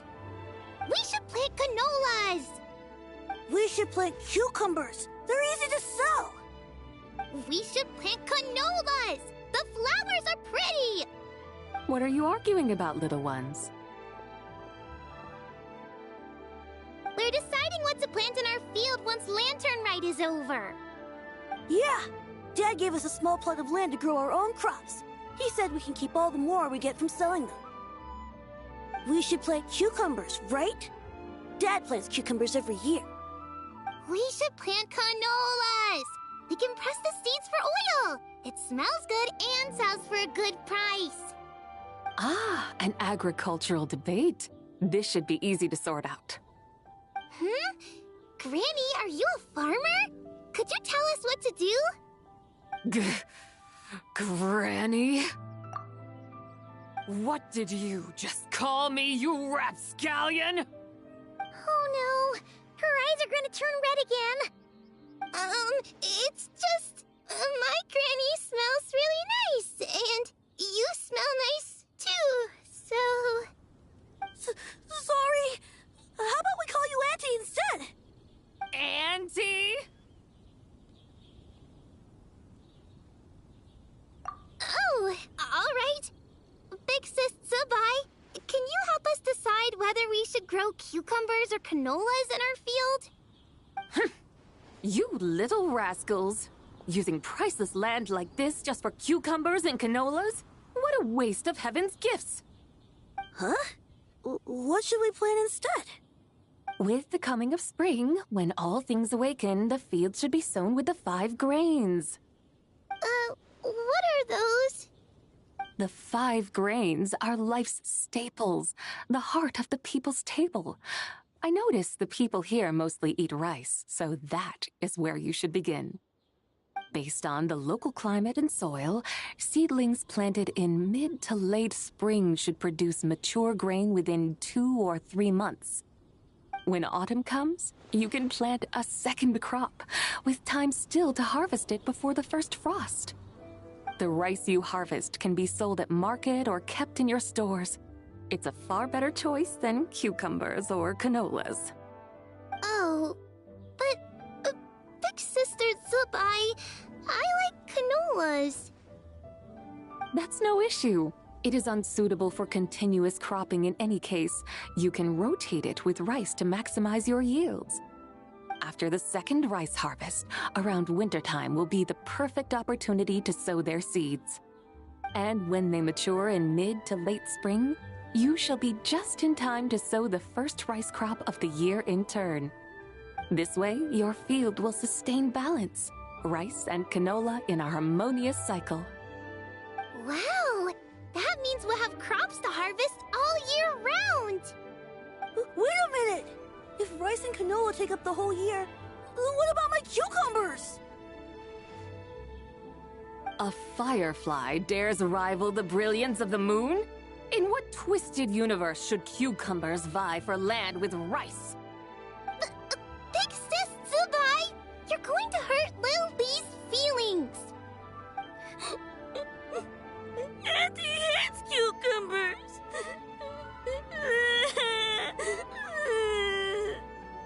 Stop crying this instant! I meant that cucumbers are simple enough to grow. There's no need to devote a whole field to them.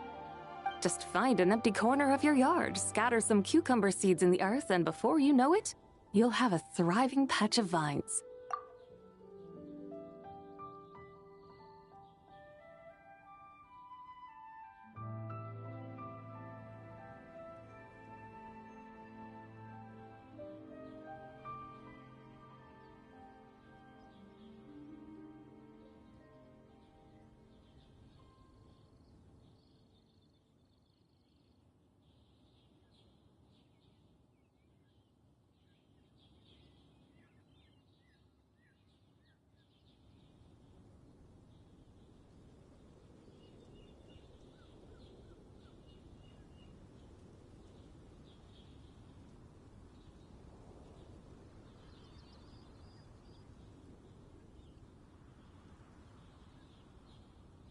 Cucumbers delight in sunlight and moisture, but they suffer in cold weather.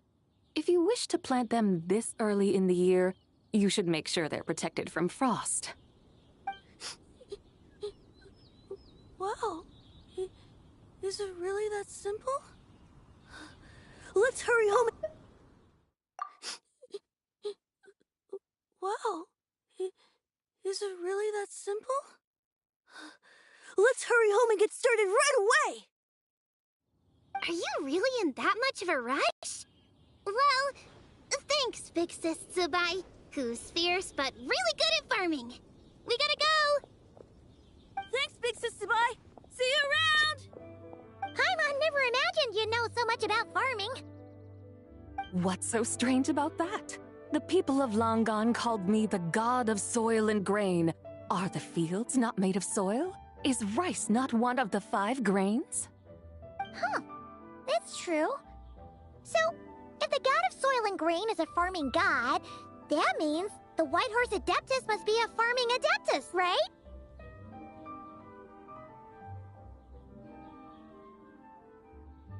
Of course, the god of farming is down to earth. Mind your tongue, impertinent child. How dare you diminish the lofty bearing of an adeptus? Hey! You're the one who said the god of soil and grain is all about farming. Enough! It's time for us to take to the skies once more. Join me now. Witness the majesty of mountain, water, and field, and broaden your horizons.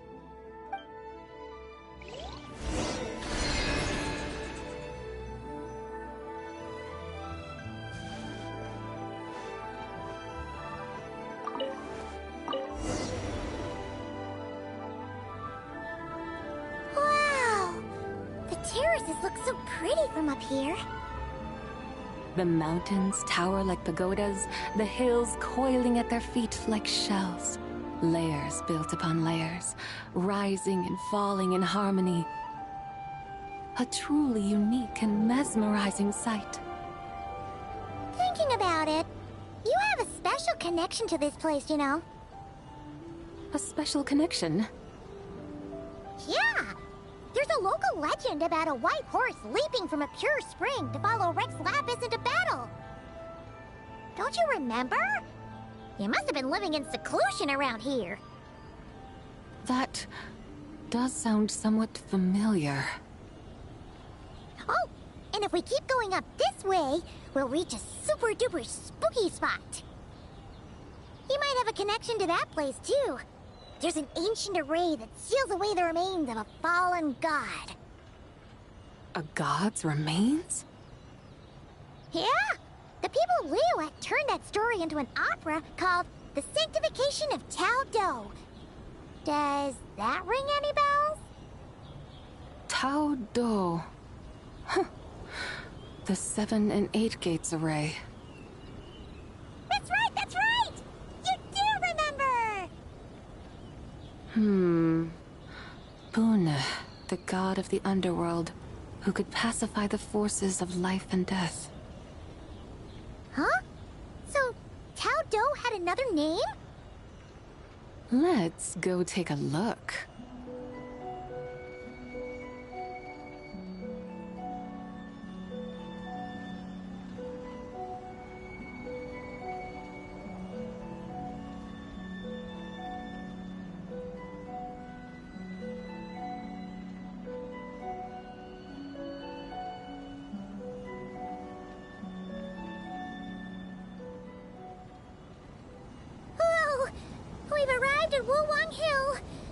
The atmosphere just turned spooky. I can't help but feel there's something strange about this friend you haven't seen in ages. Huh? Paimon thought she heard someone's voice. Let's head down and check it out.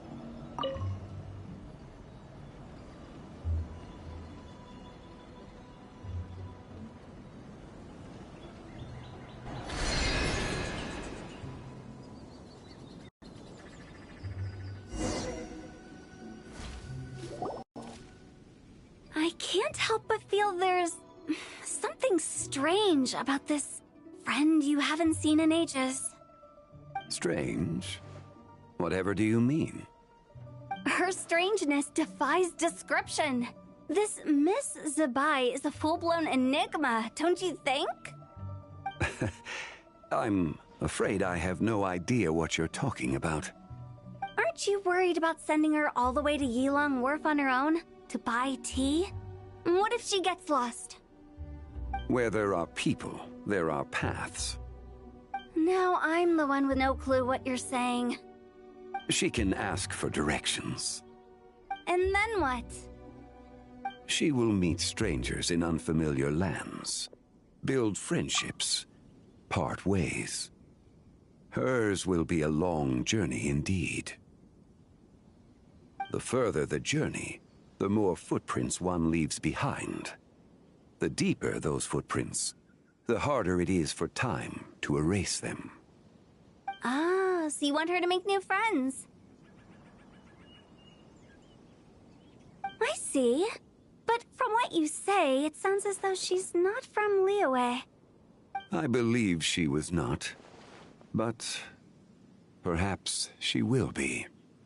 You're sounding stranger by the second. Huh. Oh, over there. Oh, look who's here. Hotel! Zhongli! What are you doing here? Traveler, Paimon, fancy meeting in a place like this. Oh my, and Miss Zabai too.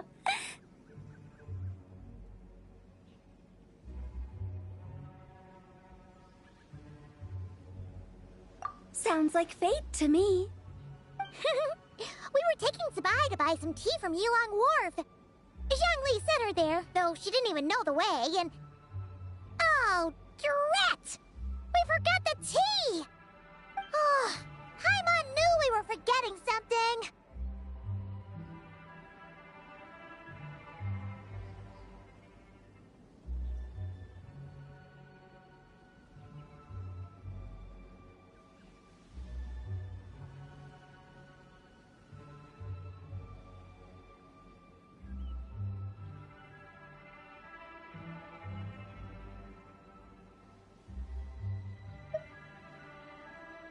Why didn't you say so earlier then?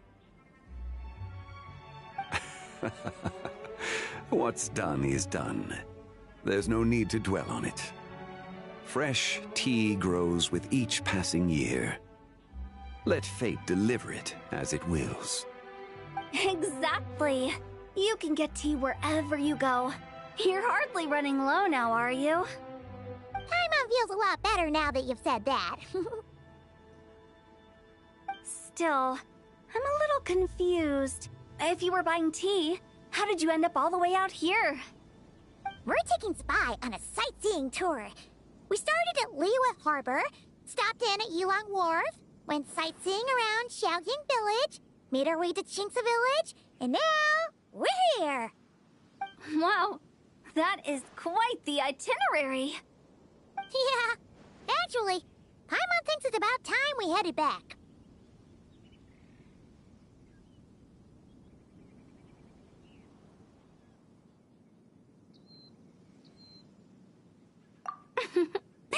I'm here to pay my respects to my ancestors.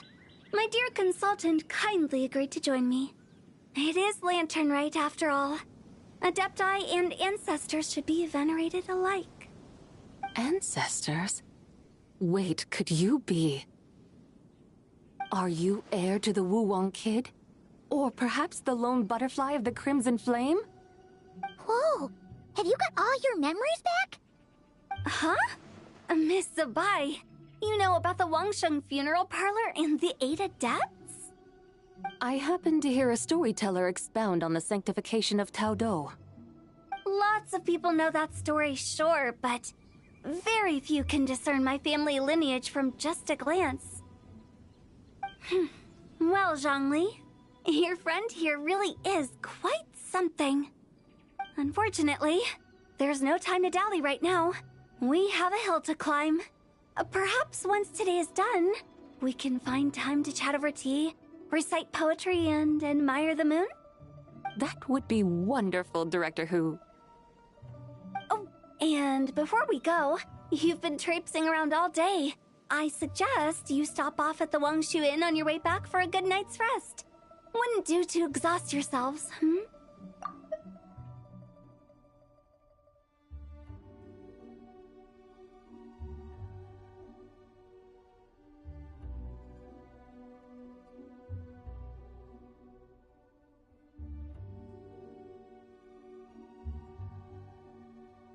Don't mention it.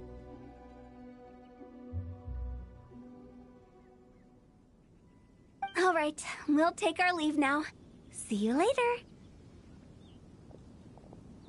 Hotel's so thoughtful. Why don't we follow her advice and stay at the Wangshu Inn tonight? Sabai, you can see the whole of Dihua Marsh from up there. The view's amazing.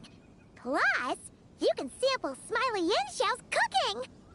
Wangshu, an intriguing name. It couldn't hurt to check it out. Awesome! Let's go!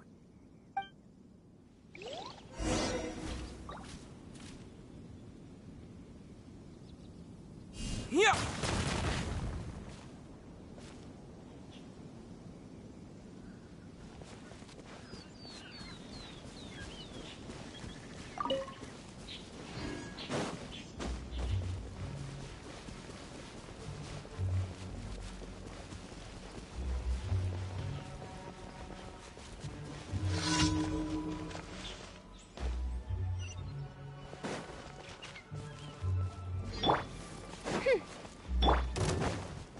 Quake! Yikes! Ha! Ta! Ja! Ta! Ja! Incinerate! Ha! Ta! Ha! Ja! Boom boom! Ha! Ta! The hunter.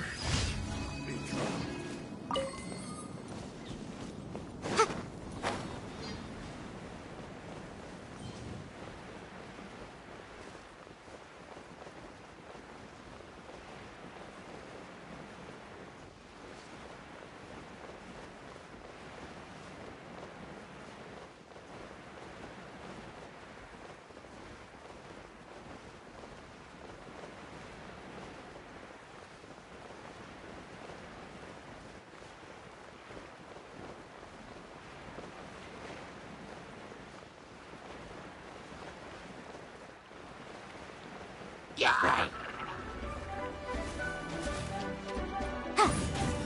Ja! Ja!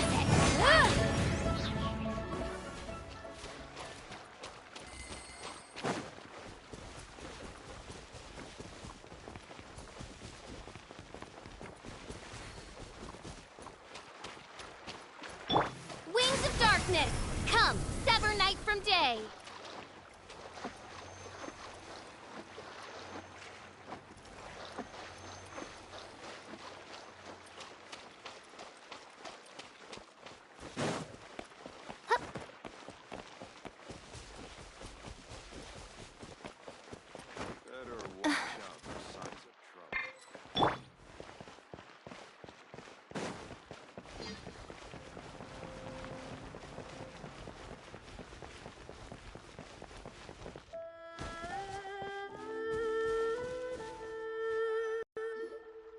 Is that towering structure Wangshu Inn? Sure is. We can take the lift up from over there. Always walking the path long trodden. Does retracing others' footsteps not tire you? Come on, get in. We'll fly to the top.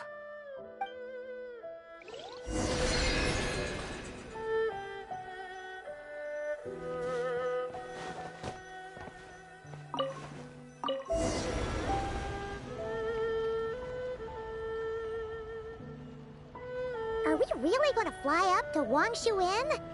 Isn't that a bit showy? All the guests are going to see us. Is that a bad thing? To be able to witness an Adeptus. This will surely add to the inn's appeal, not to mention the room prices. The owner will thank us. You seem to really like showing off your powers.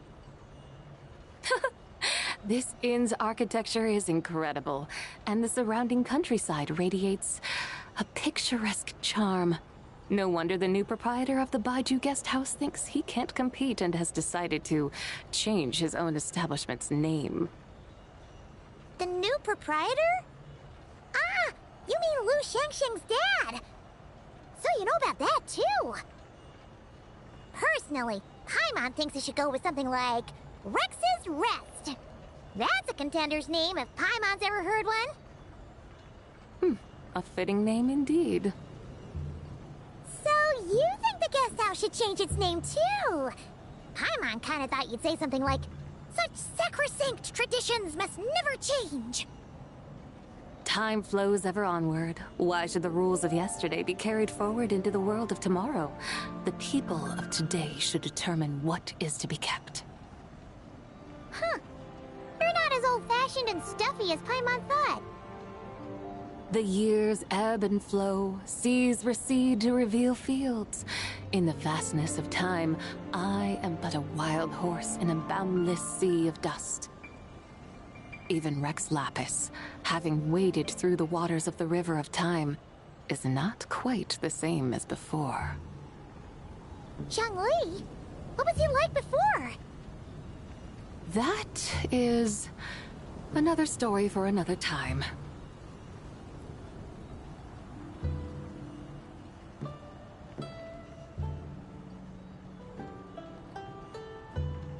We have arrived.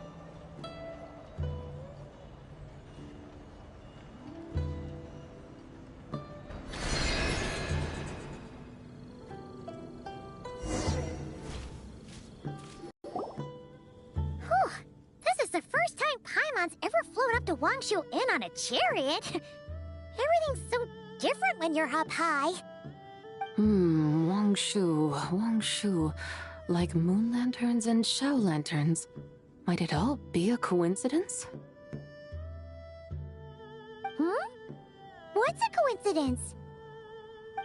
Do you not know what Wangshu means? Not bad. You're clearly much sharper than your diminutive companion.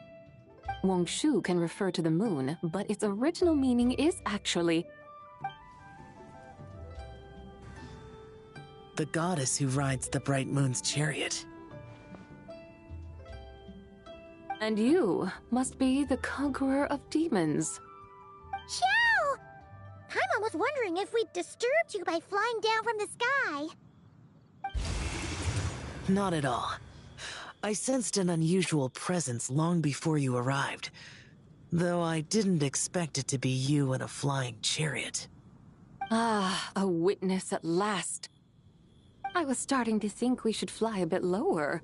It would be awfully dull if no one ends up marveling at my lofty bearing. No need. This is already showy enough. I'm not one to do good from the shadows, as Rex Lapis is wont to do. Then you must be...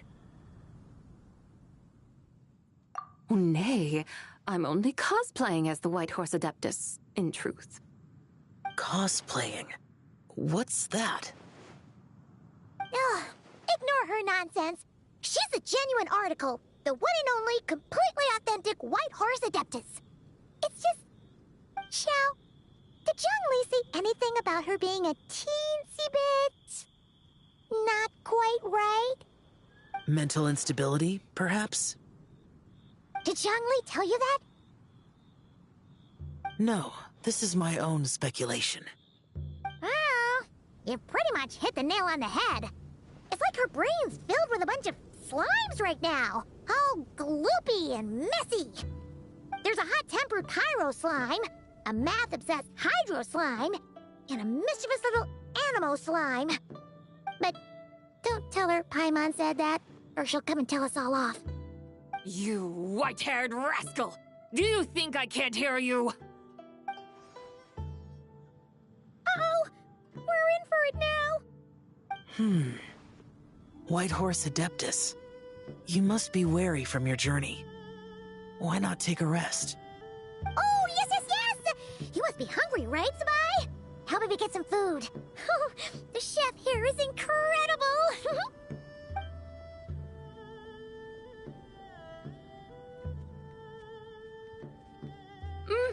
It's so hot! So spicy! Are you okay? Do you want Paimon to get you some water? Don't worry about me. I just need to pace myself.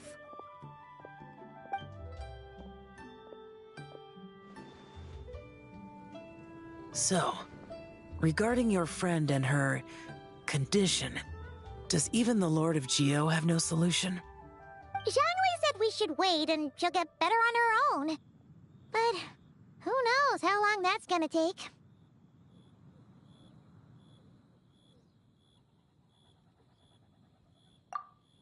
Is that why her personalities change so easily? Paimon thinks that has something to do with her 3 deadly selves.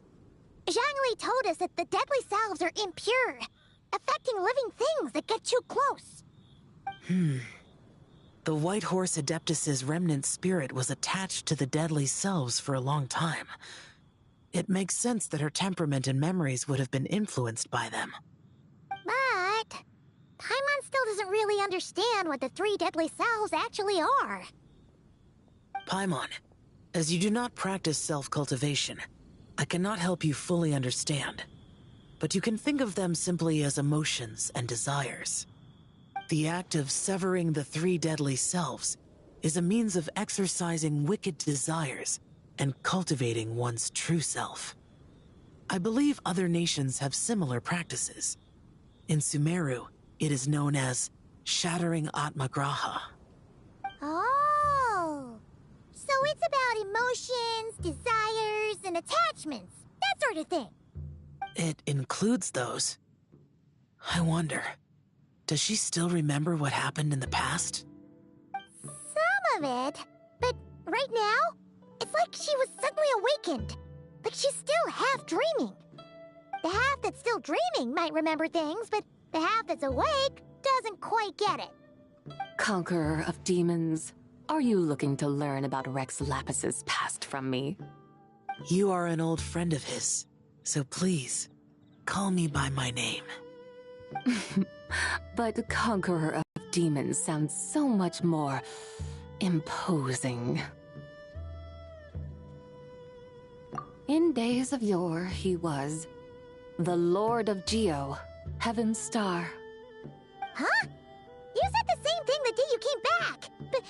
But what does it mean? I'm afraid I can't remember. Hey! Did you really forget? Or are you just pretending so you don't have to tell? Why not ask Rex Lapis himself? Whether I've forgotten might be up for debate, but I am certain he remembers. He must have his reasons for not raising the past, and you likely have similar concerns. I shouldn't have asked. An answer that suits your style, General Elatis. Now that we're on the subject, though, I suddenly remembered something. Which is? In the distant past, there was a feast, which I attended. I faintly recall the Lord of Geo also being present that day. Oh! And then? What happened? Among the dishes served, there was one that could be found in every household throughout Langan at the start of spring. A dish called Flavor of Spring. I suddenly remembered the recipe for this dish. Is that it? Yes! Since it's Lantern Rite here in Liyue, why don't I make some for you to try? That sounds good.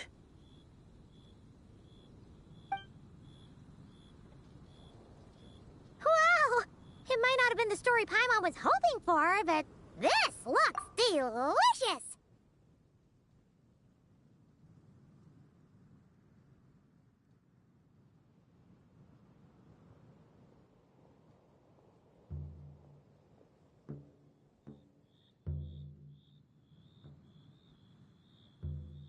The spring breeze stirs. Now is the perfect time to savor this dish. My dutiful guides have gone to great trouble to show me around Liyue. And even the conqueror of demons has graced us with his presence.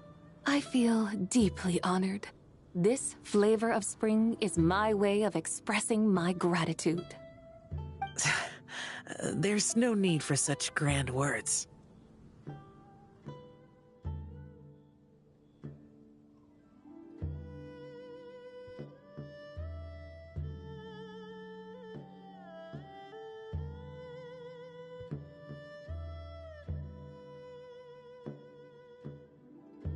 What's this?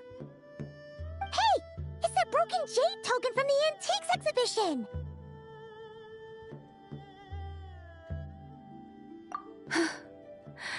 Indeed.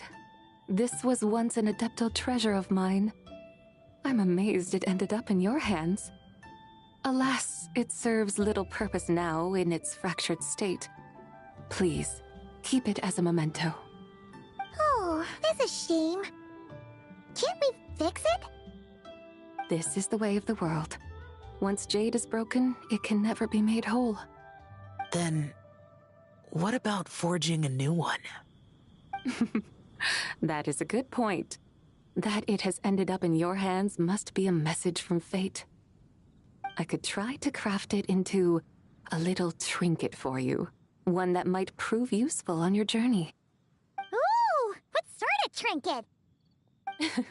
It's just a passing thought, one that will require the right opportunity. I'll think about it more when the time comes. Now that we've had our fill, we should get some rest.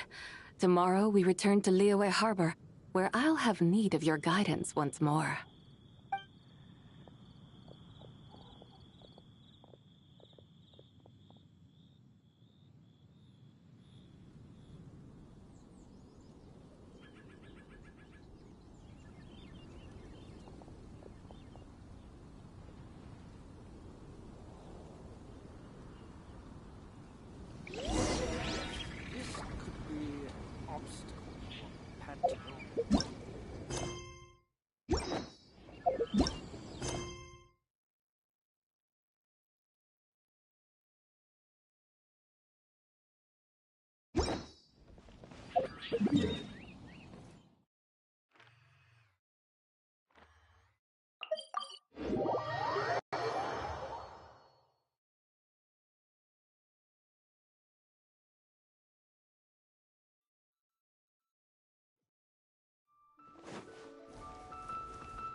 Thank you for Add Ast.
A half step too high, perhaps.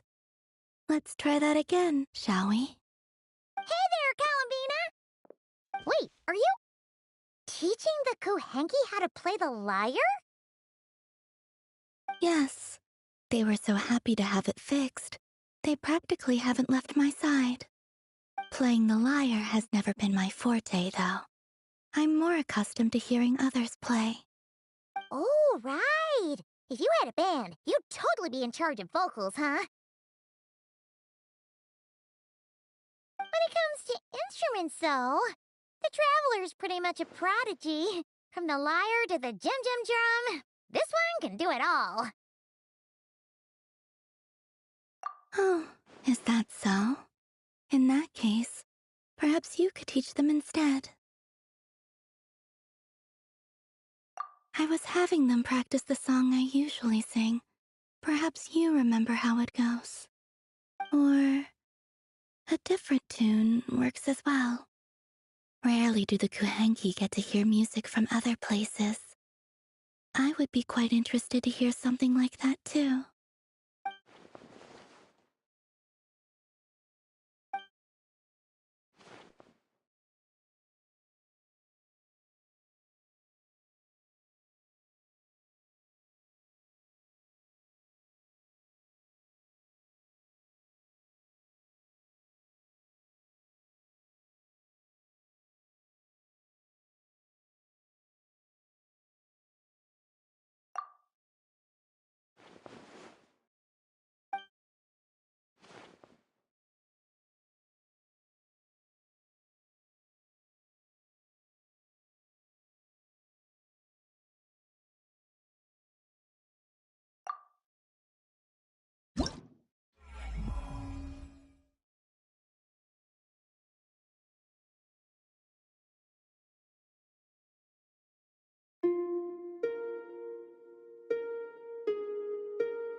That was lovely. So you really did memorize my tune? Only 'cause you're such a great singer! Whenever we hear your voice, sometimes we stop for a bit just to listen. The Kuhenki seemed quite enraptured with your performance as well. Perhaps they picked up a few things. I might require your educational assistance again in the future. Come, give me your hand. Huh? No! This was a free performance! No tuition fee required! Tuition fee? I only thought the gentle glow of moonlight would make a fitting accompaniment for such a beautiful melody.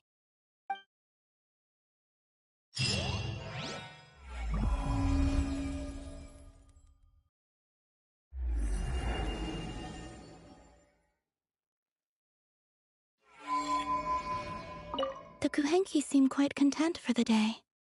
Even so, I may have to trouble you to drop by again when they wish to learn more.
Yeah.